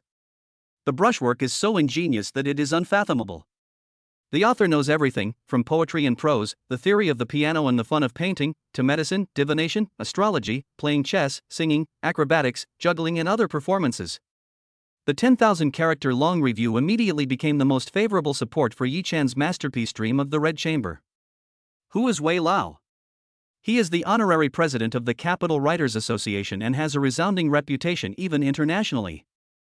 Literary masters from all walks of life followed suit, offering their comments.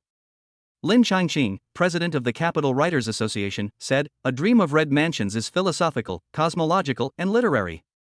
The reason why this novel is so different from the spirit of the Chinese people is also its value."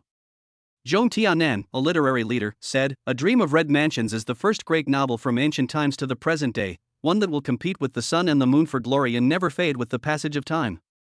Liao Nanfeng, vice president of the Chinese Writers Association, said that the author of Dream of the Red Chamber was first and foremost good at writing about human emotions.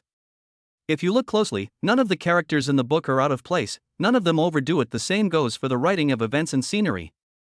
Dream of the Red Chamber expresses self-complaints, feelings about one's life, remorse about one's sins, and so on, and it cannot help but be expressed in writing. It is no surprise that, led by Wei Lao, literary masters from all walks of life spoke out. This sudden wave of support really hit the faces of the previous experts and professors who had been shouting. It is clear that they are all adherents of the tradition of breaking down the literary world and then building it up again. Undoubtedly, Yi Chen has become the executor of this breaking down and then building up again. On the other side, Prince Hang, who was visiting a friend's house, received a phone call from Li Bin. "Hey, Binzi. What did you say? Boss has started fighting back." "Okay, I got it." After hanging up the phone, Wang Zihang immediately checked online and couldn't help but gasp in shock. "Wow! The boss is going to kill traditional literature with Dream of the Red Chamber." Gulp. I can't help but swallow. Holy cow, directly uploading a traditional literary masterpiece with millions of views, this is something only the boss can do. Puff. Ha ha ha ha ha ha. At one point, Wang Zihang couldn't help but laugh wildly, attracting the attention of passers-by around him. They all secretly wondered, what kind of stimulus has this young man received? Could it be that he has just been rejected? In an instant, they all cast sympathetic glances. Wang Zihang paid no attention to this at all, looking at the online reviews. He was not wrong about the boss, knowing that those experts and professors were going to be in trouble. This feeling was so great. Chapter 142, Wife, I think it's about time we announced our wedding. The situation is brewing, and everyone is boiling. Yi Chen's fan group. 666666, Yi Chen is awesome, so beautiful. Awesome, this way of slapping people in the face is really novel. A masterpiece of traditional literature that sells millions of words at a stroke, what a generous hand. Experts and professors, no way, that's not scientific. Yi Chen, this is just the beginning. I won't consider you guys done until I've beaten the shit out of you. Yi Chen is the most handsome among millions, we admire him. The beauty of Dream of the Red Chamber is in the lines and in the myriad of human conditions. Once you enter the Red Chamber, it's hard to wake up. Yi Chen is awesome. The heated discussion has fans venting their uncontrollable excitement and agitation. Yes. They were so excited that they couldn't imagine their own Yi Chen would break through the traditional literary world with such a devastating momentum. But damn, it was so beautiful and exhilarating. Unexpectedly, A Dream of Red Mansions made them feel so excited that they felt like slapping someone in the face. Zhang Tianqi's villa in the imperial capital. What? Upon waking, he wanted to see how his lengthy review was faring, but instead, he saw something he couldn't believe. How could that kid be the author of Dream of the Red Chamber? How could a clown in the online literature world write such a masterpiece? This is impossible. His eyes bulged, his face full of disbelief, and then with a puff, a mouthful of old blood spurted out, his face pale as paper. Wei Lao and the others all supported him, and his lifelong reputation was ruined in an instant. Without a doubt, at this moment, under Zhang Tianqi's Weibo, he was directly cursed as a dog. As a well-known scholar, his reputation was completely destroyed. There was no need for Yi Chen to intervene. This Dream of the Red Chamber was enough to crush him and ruin his reputation. It was because this Dream of the Red Chamber was a complete blow to them. Click to open the Weibo comment section. Hey, old dog Zhang, come out and beep. Damn it, you're defaming Yi Chen, you motherfucker. What the hell, you're even blocking Yi Chen, screw you and your whole family. Holy shit, you're a piece of shit scholar, you're nothing but a worm. Compared to Yi Chen, don't make me laugh, with that mushy brain of yours, can you even write my Yi Chen's Dream of the Red Chamber? If I were Zhang Laogo, I would just headbutt myself to death on the tofu. With trembling hands, Zhang Tianqi was so angry that he couldn't hold back anymore, and once again blood sprayed out. These people are really pushing it.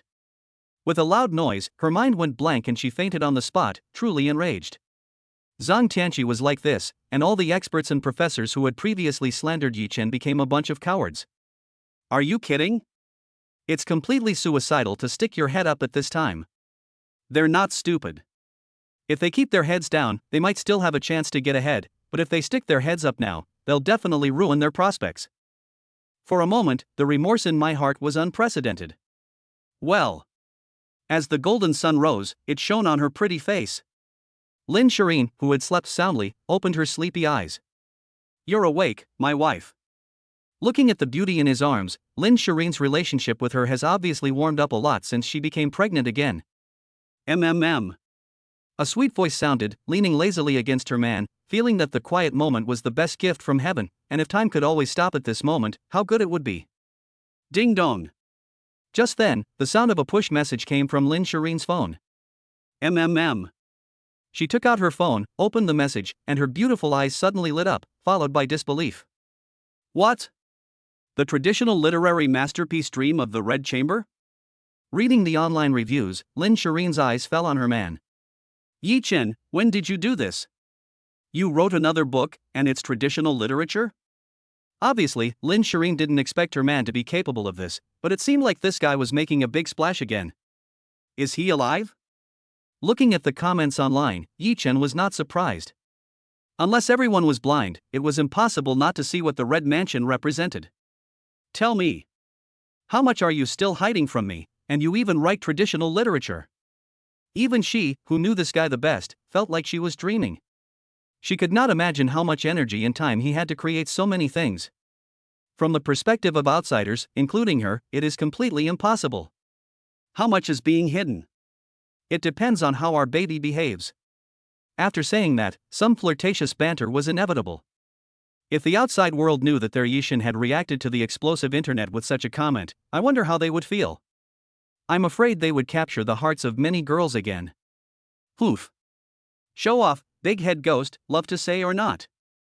Lin Shireen pouted and glared at a certain guy. She wasn't going to fall for it.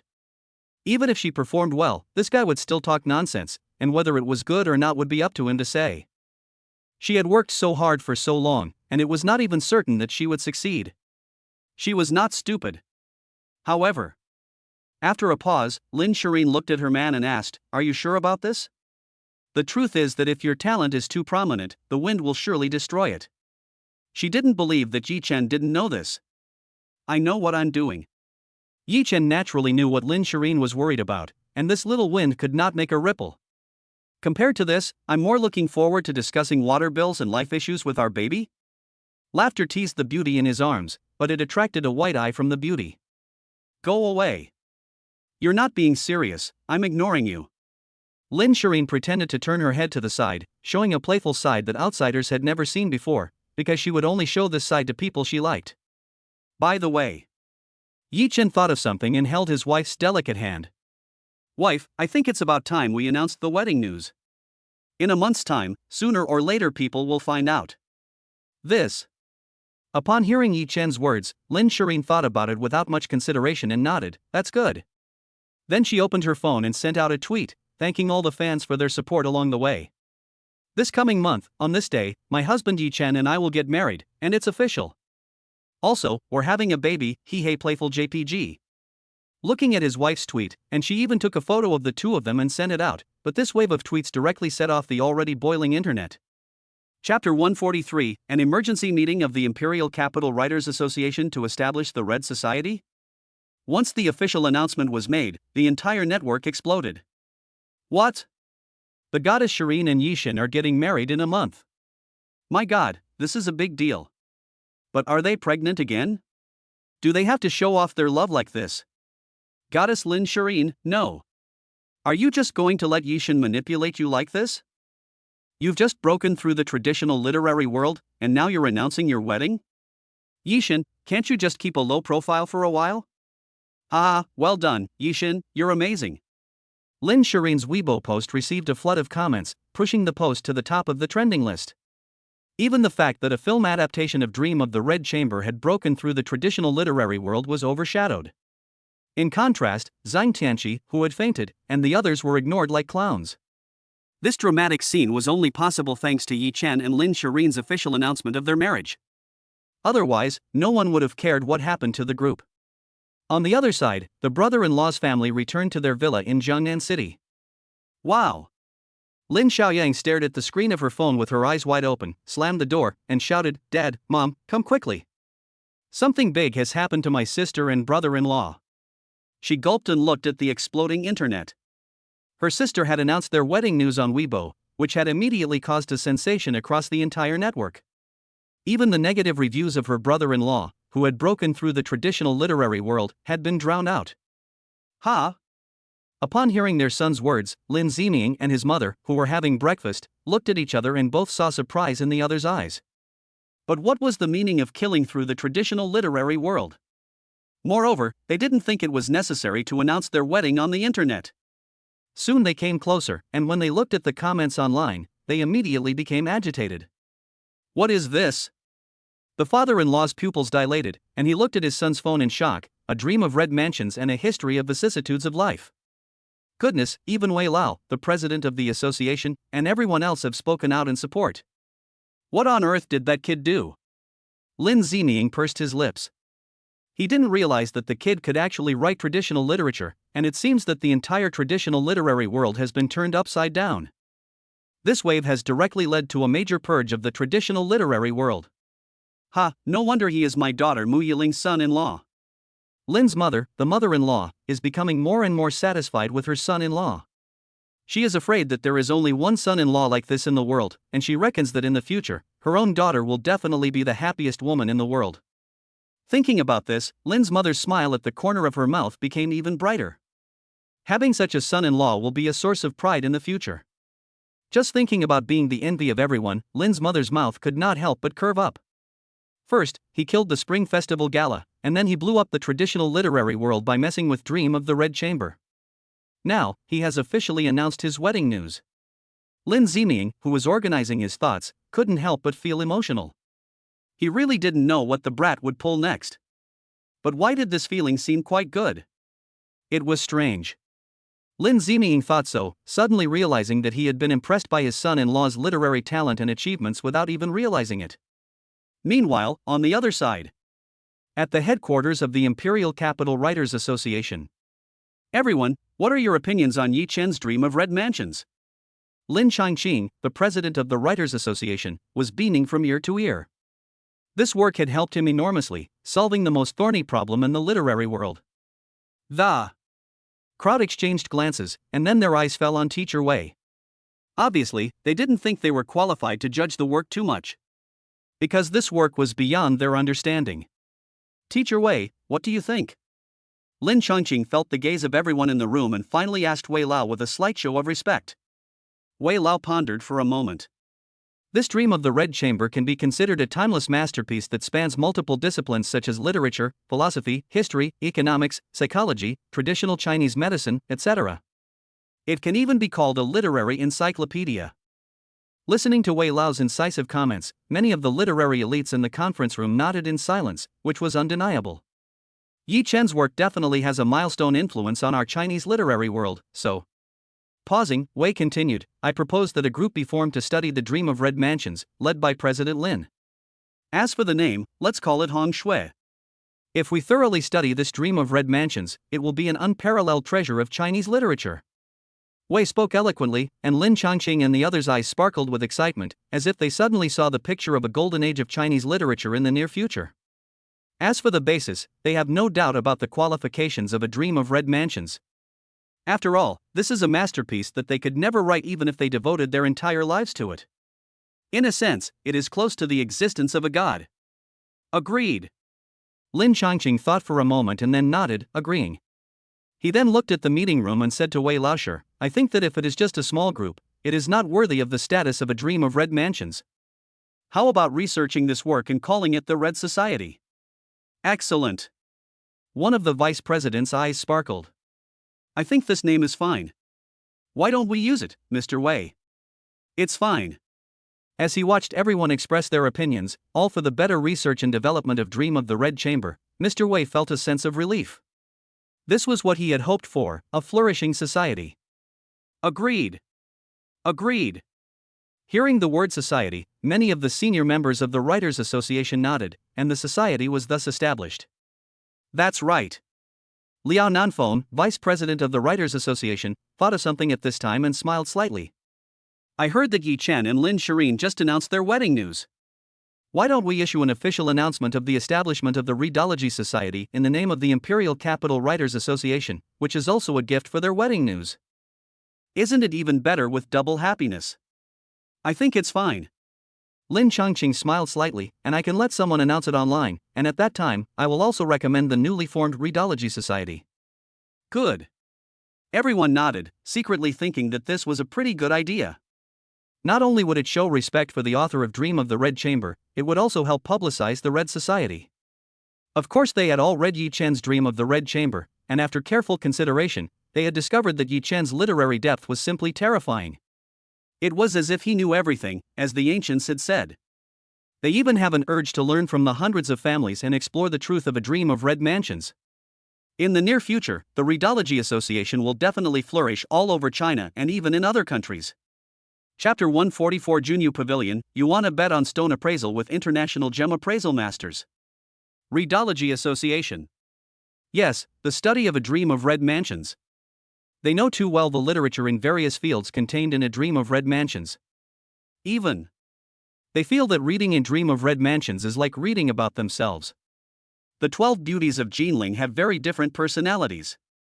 Sometimes they are straightforward and uninhibited, like Shi Shangyun. Sometimes they are sensitive and suspicious, and sentimental, like Lin Daiyu. Sometimes they are stable and poised, and charming, like Xue Baochai. And sometimes they are aloof and cold, and independent, like Miaoyu. The portrayal of each character is so vivid that they can't stop reading. It's amazing. They can't imagine that such a literary masterpiece was written by a young man in his early 20s. Moreover, it is a history of the traditional Chinese culture with a strong sense of realism. The news of the wedding was hotly searched, and then at a certain moment, the official Weibo account of the Beijing Writers Association issued a statement. In view of the wide influence of A Dream of Red Mansions and its great impact on the literary world, the Writers Association will establish the Red Society with immediate effect to invite literary masters from all walks of life to study the work together. This official announcement has once again caused heated discussions online. This is the Beijing Writers Association finally taking action. Goodness, they've even set up a Red Society for Yi Chen's work. What an honor, something that's never happened before in the history of the Chinese literary world. Awesome, Yi Chen is invincible. Haha, I'm just asking, who else is there? One work has directly caused many literary giants to set up a Red Society. Holy cow, Yi Chen's magnum opus is enough to brag about for 3 to 5 years. Yi Chen is awesome. Those so-called experts and professors in traditional literature are nothing in front of Yi Chen. The imperial capital, the airport. Ding dong. Mu Lao, who had just got off the plane, received a push notification on his phone, Dream of the Red Chamber. That little guy is pretty awesome. Looking at the message on his phone, he naturally saw the latest news about the actions of the Imperial Capital Writers Association, which had directly created the Red Society. This was a major event that would reform the literary world. Very good. Speaking of which, it's been a long time since I saw that little guy. As he muttered to himself, Mu Lao dialed his granddaughter's phone. Hello, Shireen. Oh. Grandpa, you're in the imperial capital. Upon hearing that Grandpa had come to the imperial capital, Lin Shireen, who had just finished breakfast, was full of surprise on her pretty face. Today is the first day of the new year. Ha, it's just something. Is Yi Chen with you? I've heard a lot of news about him recently. After a brief exchange of words, Grandpa Mu said that he wanted to meet his grandson and daughter-in-law. I see. Of course we have time, we'll come pick you up right away. Lin Shireen saw that her grandfather was still at the imperial capital airport and spoke up. No need. Mu Lao looked at the car that was picking him up not far away and said, You and Yi Chen go to the imperial capital Junyu Pavilion and meet me there. That's fine. Lin Shireen paused for a moment before agreeing, but she was indeed a little suspicious. The imperial capital Junyu Pavilion was an iconic building in the imperial capital. Half an hour later, imperial capital Junyu Pavilion. Grandpa. Mu Lao. When they arrived in front of the Junyu Pavilion, they happened to meet Lin Shireen's grandfather, and Mu Lao also froze for a moment, obviously not expecting such a coincidence. Shireen, Xiaoye, you're here. After some pleasantries, Mu Laoshi proceeded to introduce the two to the luxurious Junyu Pavilion in front of them. The Junyu Pavilion is divided into 5 floors. The first floor is the gemstone gambling area, the second floor is the jewelry area, the third and fourth floors are the accommodation area, and the fifth floor is the auction area. The construction of the Junyu Pavilion cost no less than 100 billion. Yi Chen was quite surprised as he listened to Mu Laoda's detailed description. Looking at the Junyu Pavilion in front of him, he realized that this building alone was enough to buy the original Stan City. It can be imagined how generous the Junyu Pavilion is, and it is truly worthy of being the iconic building of the imperial capital. Let's go. Mu Laoda smiled slightly and entered the Junyu Pavilion with ease, obviously not for the first time. Hey! Not long after entering the Junyu Pavilion, a voice came from not far away. Isn't this Mu Lao, the Chinese treasure appraisal master? Looking around, he suddenly saw an old man with blonde hair and blue eyes in front of him. His hooked nose showed that he was from the Western world. This person was named once and was a treasure appraisal master from FA. Humph. Mu Lao obviously had some kind of problem with this person. Once, why are you here in my China when you're not in your country FA? Of course, he was invited to today's imperial capital auction. How about it? Ongs hooked his lips in a curve and said, same rules as always, let's bet on a game. No interest. Old Mu didn't want to get tangled up with this person today, but at this moment, a man next to Ongs narrowed his eyes when he saw Yi Chen. Kid, you're the Yi Chen from the Naruto series that's popular in FA country, right? Your reputation is really well known. Ha! Hearing the man's words, Lin Shirin's heart became alert, and then she pulled Yi Chen's corner of his clothes without leaving a trace, obviously indicating that he should not be too showy, as he had already been in the limelight enough online. Oh. Ongs was taken aback when he heard Toltiai's words. The two were close friends, and naturally had heard about Yi Chen's exploits. Toltiai was the one whose Naruto series had sold well in various countries, and it seemed that he had quite a bit of money. I was originally worried that Mu Lao too didn't have enough money, but now it seems that this worry was somewhat unnecessary. Why, Mu Lao too wouldn't be afraid, would he? You. Mu Lao too heard Ong Si's words and naturally knew that he was trying to provoke him, but today he was not prepared to waste time on him. Ha, this is the Chinese treasure appraisal master, this kind of courage is a bit of a disgrace to you Chinese people. Wow. This remark was tantamount to provoking the crowd, and all eyes turned to Ongs with ill will. Naturally, Toltiai would not even bother looking at him. After all, as an internationally renowned author, he was the hottest nominee for this year's Nobel Prize in Literature. Grandpa, ignore them, let's go. Lin Shirin tugged at her grandfather's arm and they were about to leave, but before she could finish speaking, a voice came out of nowhere. How about I accompany you in a game of gambling? The voice was flat and it sounded like thunderclaps. Swish. All eyes fell on Yi Chen, followed by a look of shock. Holy shit, what is this guy doing? Are you crazy to gamble with the famous gemstone appraiser from FA? Hey, things are about to get really big. Just wait and see the show. Nowadays, many people from all walks of life want to see the sky fall. If you are good at something, others will try to destroy you. Forget the music and literary circles, does this kid still want to show off in the world of stone gambling? After all, he is still young, and he thinks that the Imperial Capital Writers Association can create a red society for him and he can act recklessly. However, this Onsai is really disparaging my China, which is really annoying. When Ons heard Yi Chen's words, a gleam of brilliance appeared in his eyes. Originally, he wanted to extort a sum of money from this kid, but now he has come to him of his own accord. This is still not enough to die of boredom quickly. In that case, I will grant your wish.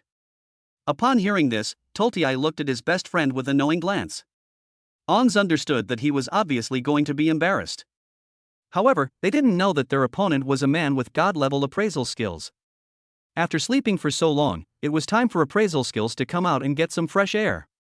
Chapter 145 What are you afraid of? When have you ever seen Yi Chen suffer? How do you want to bet? As a well-known gemstone appraiser in FA country, Ongs is also good at gambling with gemstones. However, since the opponent is a junior, he will give him the initiative here, so as not to be accused of bullying a junior. Yi Chen, you heard what Ong Si said. Lin Shirin was a little worried. After all, she didn't know that her man could bet on stone, or to be more precise, she had never seen him do it before. Don't worry, I know what I'm doing. Before long, there were more than 100 people in the arena, all of them attracted by the two men's bet on the stone. How about this? Yi Chen didn't waste any words, looking at Ong Si across the way. He didn't have much goodwill for these foreigners who felt superior to themselves.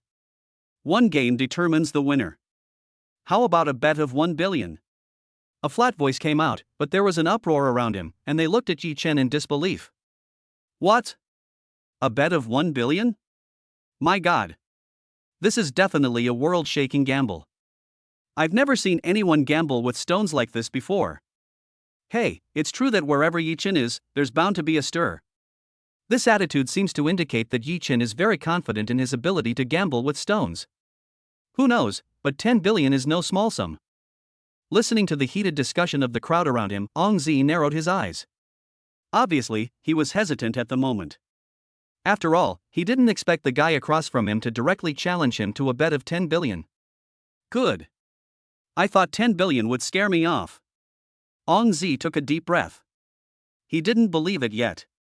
With her decades of experience in appraising treasures, she would win against a mere kid. However, after all, 1 billion is no small sum. Ong Si thought for a moment, and said, "We should have a notary present, just in case one of you regrets the bet afterwards." Ha, it really is a lively place here today. Just then, a hearty voice sounded from not far away, and then a middle-aged man arrived. This man was none other than the head of the Junling Pavilion, Wang Qianshan. How about I be the judge for the two of you? When Wang Qianshan said this, there was an uproar. Wang Qianshan's reputation precedes him. Not only is he a master gem appraiser, he is also a member of the International Gem Appraisers Association. You have to understand that not just anyone can join the International Gem Appraisers Association. Good. Angus saw Wang Qianshan step in and understood that the kid would never renege on his promise, so naturally he would not refuse. In this way, the bet between the two was set. Wang Qianshan looked at the stone market and continued, "How about the two of you choose a piece of rough stone in the stone gambling area to cut on the spot, and the one with the higher value wins. As for the purchase price of the rough stone, it must not exceed 30 million, and the time limit is 2 hours. That's very good." Once he heard this, Ong Si looked deeply at Yi Chen. This price happened to be within the range of a piece of rough stone he had his eye on. He would buy that piece of rough stone this time and make a killing. Xiao Yi, are you confident? Mu Lao was also uncertain about the situation in front of him. After all, firstly, he didn't know how capable his grandson-in-law was at gambling with stones, and secondly, the amount of 1 billion was too large. Don't worry, Grandpa, Bobby will definitely win. The little guy pounded his little pink fists together. "Go, Bobby." Ha, I hope so. Mu Lao fondly rubbed the little guy's head. Having 4 generations under one roof was indeed enviable. Yi Chen, how good are you at stone gambling? Lin Shireen pulled Yi Chen aside and whispered, "I just looked up that Anx guy, and he's pretty famous in the stone gambling world." "Don't worry. He's just an old man, I'll take him down in no time." Soon, 2 hours passed. The stone gambling area, stone cutting area. At this moment, there are already no less than 1,000 people gathered in the field, naturally all for a glimpse of the extremely rare billion-dollar gamble. Good. Wang Qianshan saw that the two were already ready to choose the stone and end it, so he started cutting the stone. "I'll go first." Ongs was determined to win, and then had someone bring a huge boulder the size of a small mountain. Wow. When Angs brought the rough stone, the whole field was shocked. "My, this is the stone that ranked in the top 10 in the stone gambling area. It is said that the purchase price of this stone alone exceeded 20 million yuan. It seems that Ons is determined to win this stone gamble." As he heard the murmurs of the crowd around him, On's mouth curved up. This is the effect he wanted. "Draw the cutting lines and cut." Ha ha. As the stone cutter cut the huge stone in half, green flashes could already be seen. It's green. Sure enough, there is something good inside this stone. As the stone chips fell, the object in the boulder was exposed in the air. It was a piece of ice like jade the size of a grinding stone, and such a large piece, I'm afraid it is worth at least 50 million. It's actually such a large piece of ice like jade. He is worthy of being a treasure appraisal master. If it is processed into a finished product, the value will at least increase tenfold. 500 million. That's right, the value of such a finished product really attracted gasps of cold air in the audience. It's no wonder that these treasure appraisal masters are all national treasures. After all, in their opinion, making money is the easiest thing in the world. But that kid is going to be miserable. Next, everyone's attention fell on Yi Chen, but they didn't see the slightest panic on his face, which was still carefree. Act. Tolt, who was standing nearby, snorted and glanced at Yi Chen. I want to see how long you can pretend. He had read Yi Chen's version of Dream of the Red Chamber, and to be honest, he was a little jealous. So, deep down, he wanted to see the guy make a fool of himself, and even lose his reputation. What? Such a large piece of icy translucent jadeite. It's broken. Mu Lao also changed his expression. This kind of jadeite is already a rare find in Junyugu. Daddy, you're going to win, right? The little guy listened to the crowd's discussion and looked at his father with a determined expression. Of course. At this moment, the broadcast room of the invincible little fairy had already been open for a long time. Holy shit, 666666. Is what Yishin said true, that the jadeite is even more powerful than that On's? However, I remember that the rough stone that Yishin bought was only half as tall as a person, and it feels a bit dangerous. What are you afraid of? You guys have never seen Yishin suffer. I feel like the foreigner from the hair country is going to lose. Yes, just wait for Yishin to slap the foreigner in the face. Slap in the face +1. Slap in the face plus 10,086. As Ons cut out the 50 million yuan worth of icy jadeite, the number of followers in the live broadcast room directly broke the 300,000 mark, and the rate is still soaring, because their intuition tells them that Yishin's time to show off is coming. Although they don't know how Yi Chen will show off next. Sure enough, Yi Chen petted and rubbed the little guy's head, then glanced over at Ons across the room, waiting for his father to teach the old man a lesson. Chapter 146, How could a young kid like him cut out the best jade? Teach the old man a lesson. Hearing Yi Chen's words, the people in the live broadcast room laughed. Sure enough, Yi Chen was up to no good. Was this move going to kill Ons in a crescendo? The small bench had been moved, and they were waiting for Yi Chen to slap them in the face. Old Mu, have someone carry it up. Yi Chen gave a faint smile, and upon hearing this, Mu Lao waved his right hand, and a half-meter tall rough stone appeared in the arena. This stone cost almost 100,000 yuan. Puff. Haha, I thought it was a huge rough stone. When Tolti saw the rough stone next to Yi Chen, he couldn't help but burst out laughing, truly amused by the comical scene before him. What good things can be cut from this half-meter tall rough stone? After a pause, Tolti narrowed his eyes and said, I see that this is the best you can do, kid. Just like your dream of the Red Chamber, it can only brag and show off in the Chinese world. To be honest, your so-called work is worthless internationally. Obviously, taking this opportunity, Tolti gave Yi Chen a severe slap in the face, speaking smugly for a moment. However, Tolti's words blew up the fans in the live broadcast room. Holy shit, what a piece of shit, how dare he slander Yishin? Damn it, bring me my 40-meter-long machete, I'll let the old bastard run 39 meters first. What the hell, I'll curse all my ancestors. Anyone who bullies Yishin is worse than shit and piss. I know this Tolti, he seems to be one of the nominees for this year's Nobel Prize in Literature. Isn't he just a hotshot? If I were Yishin, I would win the Nobel Prize in Literature in no time. Yes, Yishin's strength is at least 18,000 streets ahead of Tolstoy. At this moment, the number of followers in the broadcast room of the invincible little fairy directly broke the 500,000 mark. They couldn't wait to see Yishin pretending to be arrogant and hitting people in the face, and severely hitting the faces of the treasure appraisal masters Ongs and Tolstoy. Just thinking about that scene makes people excited. Cut it. Wang Qianshan looked at Yi Chen with deep meaning. Although the two met for the first time, from his analysis of the little demon in front of him, he was not a reckless person, and he had risen all the way up, giving unexpected results every time. That was why he agreed to be the judge. After all, he didn't like these foreigners very much either. Perhaps it was time to show them some colors, otherwise they would really think that there was no one in China. As Wang Qianshan's voice fell, the stone-cutting master naturally did not dare to be negligent, and then cut off most of the original stone. The cross-section was still gray, which made Wang Qianshan frown. This shouldn't be the case. The expected counterattack did not appear, and the people around him secretly thought, it's over. Compared to the crowd, the live broadcast room fans were full of confidence. You never know what tricks Yishin has up his sleeve until the very end. Ha, I told you. Tolti would continue to prance around without knowing his own mortality. What good things can a young kid cut out? Look, it's gray again. Once again, a piece of stone was cut down, and it was just as it had been. Ong's smile grew even stronger, and it seemed as if the image of the kid making a fool of himself and then being disgraced and reduced to a clown had already appeared in his mind. What? Just as Tortoise was daydreaming, a scream came from the crowd. Oh my god, it's green. And this kind of green head, how is that possible? A touch of the most intense green instantly attracted everyone's attention, especially in the invincible little fairy's live broadcast room. I swear, the leaf god is really going to show off. Damn, I knew Yishin wouldn't let us down, but this green seems to be much better than the one just now.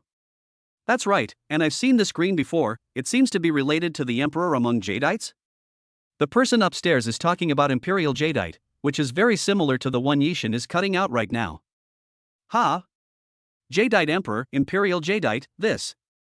My god, Yishin's stone gambling ability is so awesome. Yishin, don't cut it, you and the stone Ben Lowly will take it, oinking. The sound of chatter boiled over, causing the number of live broadcast fans to immediately soar past the million mark, and the rate of increase was still rising at a pathological rate. Imperial Green. Holy cow, are you kidding me? This kind of shocking image is so eye-catching that it's a sellout. Gulu. Everyone in the audience looked at the scene and froze. Holy shit. With such a rich green head, I'm afraid it is definitely a top-grade Jadeite, either Imperial Jadeite or Emerald. Buddy, don't cut it, I want this stone for 10 million. I'll pay 20 million. 30 million. In an instant, the bidding broke the 50 million mark and was comparable to the Ice Jadeite cut by Ons. Impossible. Ons was dumbfounded. How could that brat do that? How could a young kid cut such a superb piece of jade? Damn it. What?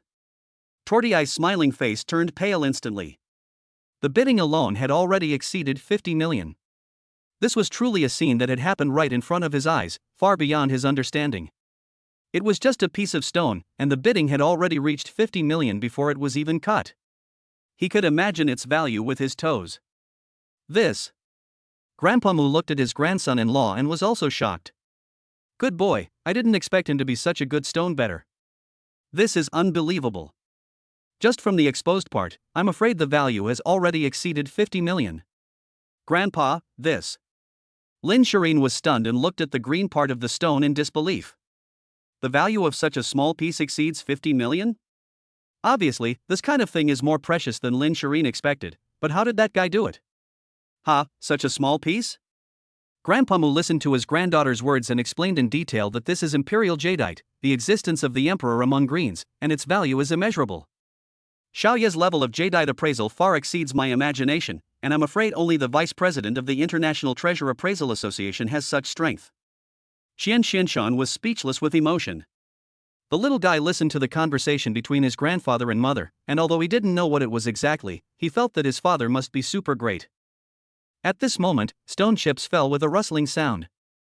Everyone at the scene was in an uproar. It was a basketball-sized Imperial Jadeite. OMG. A basketball-sized Jadeite? Are you crazy? Are you sure you're not dreaming? 60 million. 70 million. 100 million. Everyone in the room went crazy when they saw the basketball-sized Imperial Jadeite emerald in the middle of the room. The bidding price for raw Jadeite emeralds had already exceeded 100 million. Judging from the value here alone, its maximum value is probably at least a few billion upwards. Ong staggered backwards, his entire face pale as if he had seen a living ghost in broad daylight. It's impossible, it's fake, it must be fake, how could I possibly lose? Chapter 147, if Yishin intervenes, he can definitely kill his way through the Jadeite stone world. Lose? Yes, this was the only thought in Ong Si's mind after the explosion in his head. A basketball-sized Imperial Green Jadeite. This already says it all. Ong Si naturally knew very well that his 50 million yuan icy translucent Jadeite was extraordinary, and its maximum value could be multiplied by 10, and it could even be auctioned for 600 million yuan. However, the premise is that there is no such thing as Imperial Jadeite, because in front of Imperial Jadeite, his icy Jadeite is too ordinary, and the two are completely not in the same league. Of course. Another point is that if the Imperial Jadeite is carved into a finished product, its value will not simply increase tenfold. A conservative estimate is that it will increase at least 15-fold, or even 20-fold. Good. In that case, I declare that Yi Chen of Huaxia wins this bet on stones. Wang Qianshan looked deeply at Yi Chen, and a smile could be seen curling the corners of his mouth. He was obviously a little surprised by the result, but he had to admit that he was quite satisfied. After all, between Huaxia and Hatha, he naturally favored Huaxia. As soon as these words were spoken, the live broadcast room exploded with excitement. Ha ha, I knew it. Damn, although I knew that Yishan wouldn't lose, I really didn't expect that the jadeite would be an imperial green jade. It's shocking.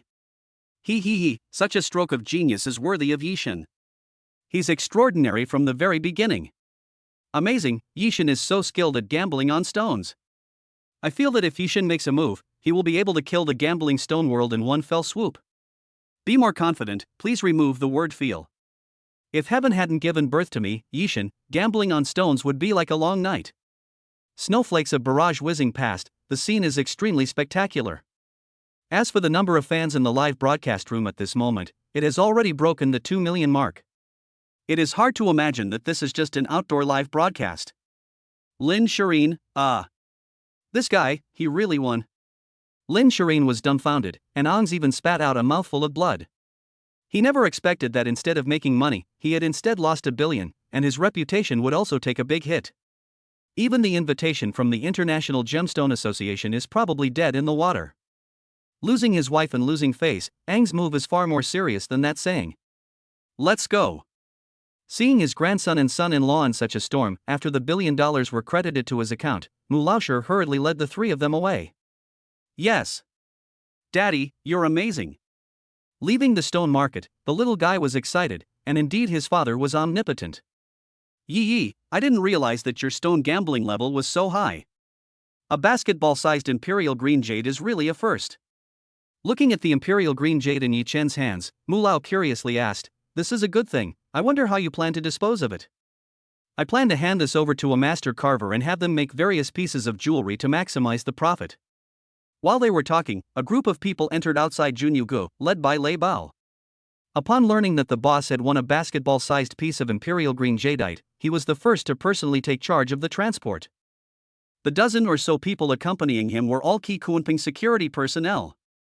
The object was transported back to Kunping Security, and the proceeds were used as Kunping Security's operating capital. Yes, Yi Xiao. Gulps and swallows his saliva. Lei Bao's heart is shocked beyond belief. A basketball-sized imperial green jade, handed over to Kunping Security as working capital, this is no small feat. Let's go. The imperial capital auction is about to start. Mu Lao looked at the time and then the group took the elevator to the 5th floor of the Junling Pavilion. Soon, they arrived on the 5th floor. Wow. After getting off the elevator, the view suddenly opened up, and what came into view was a large auction site. At the moment, quite a few people had gathered, but Yi Chen and the others followed Mu Lao to a private room. "Grandpa, I feel like something's wrong today." Upon arriving in the private room, Lin Shireen sensed that the atmosphere was strange. "You noticed it too." Upon hearing his granddaughter's words, Mu looked towards the auction platform and said, "Since you are all family, I won't hide anything from you. The reason I came here was because I was invited by Huaxia to participate in the appraisal. During this auction, or rather yesterday, a mysterious person suddenly commissioned the Imperial Capital Auction House to auction the dragon head, the first of the 12 animal heads that are national treasures of Huaxia." "What?" Lin Shireen was taken aback by her grandfather's words. "The dragon head is going to be auctioned today." "That's right." Mu Lao nodded slightly with emphasis. This is also the reason why the treasure appraisal masters from various countries, such as Angxi, came here. They were obviously not invited by the imperial capital, but came here on their own initiative. The purpose is to prevent the dragon head from remaining in China. This move can be described as a stab in the heart. If the dragon head is taken away from China by any country in an open and aboveboard manner, it will be a disgrace to China. I see. Upon hearing what Mu Lao said, Yi Chen also understood why he had been in such a hurry to fly from Jiangnan City to the imperial capital just after the new year. After pausing for a moment, Mu Lao thought of something and sighed after a moment of contemplation. However, it is said that the mysterious person behind the dragon head is from the Fa countryside of the Xifeng. Oh? Upon hearing this, Yi Chen was taken aback. If this is true, I am afraid that there is a conspiracy against the imperial capital auction here. Not far away, there is the Fa country's private box. Damn it! Angus gnawed on his tooth crown. He didn't expect to have embarrassed Huaxia before he made a fool of himself. Angus, don't worry. He's just a kid. Tolt laughed coldly, glanced at the box where Yi Chen and the others were sitting, and thought, today, that dragon head will definitely make Huaxia lose face, and I can suppress Huaxia for just a small commission. As for that kid, he can't make a splash. Oof. Ant snorted, really thinking that he could get his hands on a basketball-sized imperial green jadeite. By now, Pete and the others should have gotten it already. Oh? Upon hearing Ance's words, Tolti realized something. Ance, you mean, you've already had someone take action secretly? What else? Ance's mouth curled up in a sneer. I never delay revenge. On the other side, on the way to Kunping security. Swish. Dozens of figures surrounded Lei Bao and his group, and Lei Bao's mouth curled up in derision at this. How dare they try to do this under his nose? Do it. Quickly resolve this. Dozens of people rushed up like tigers descending a mountain, extremely fast, and each one was very skilled.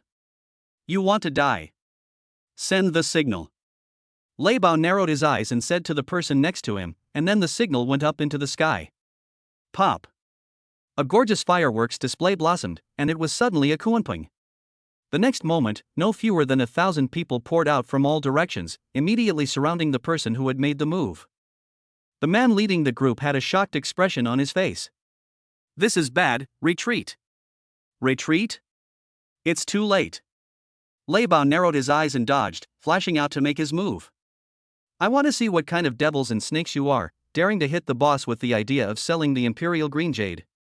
Chapter 148, 3 billion, the dragon head is forcefully snapped up.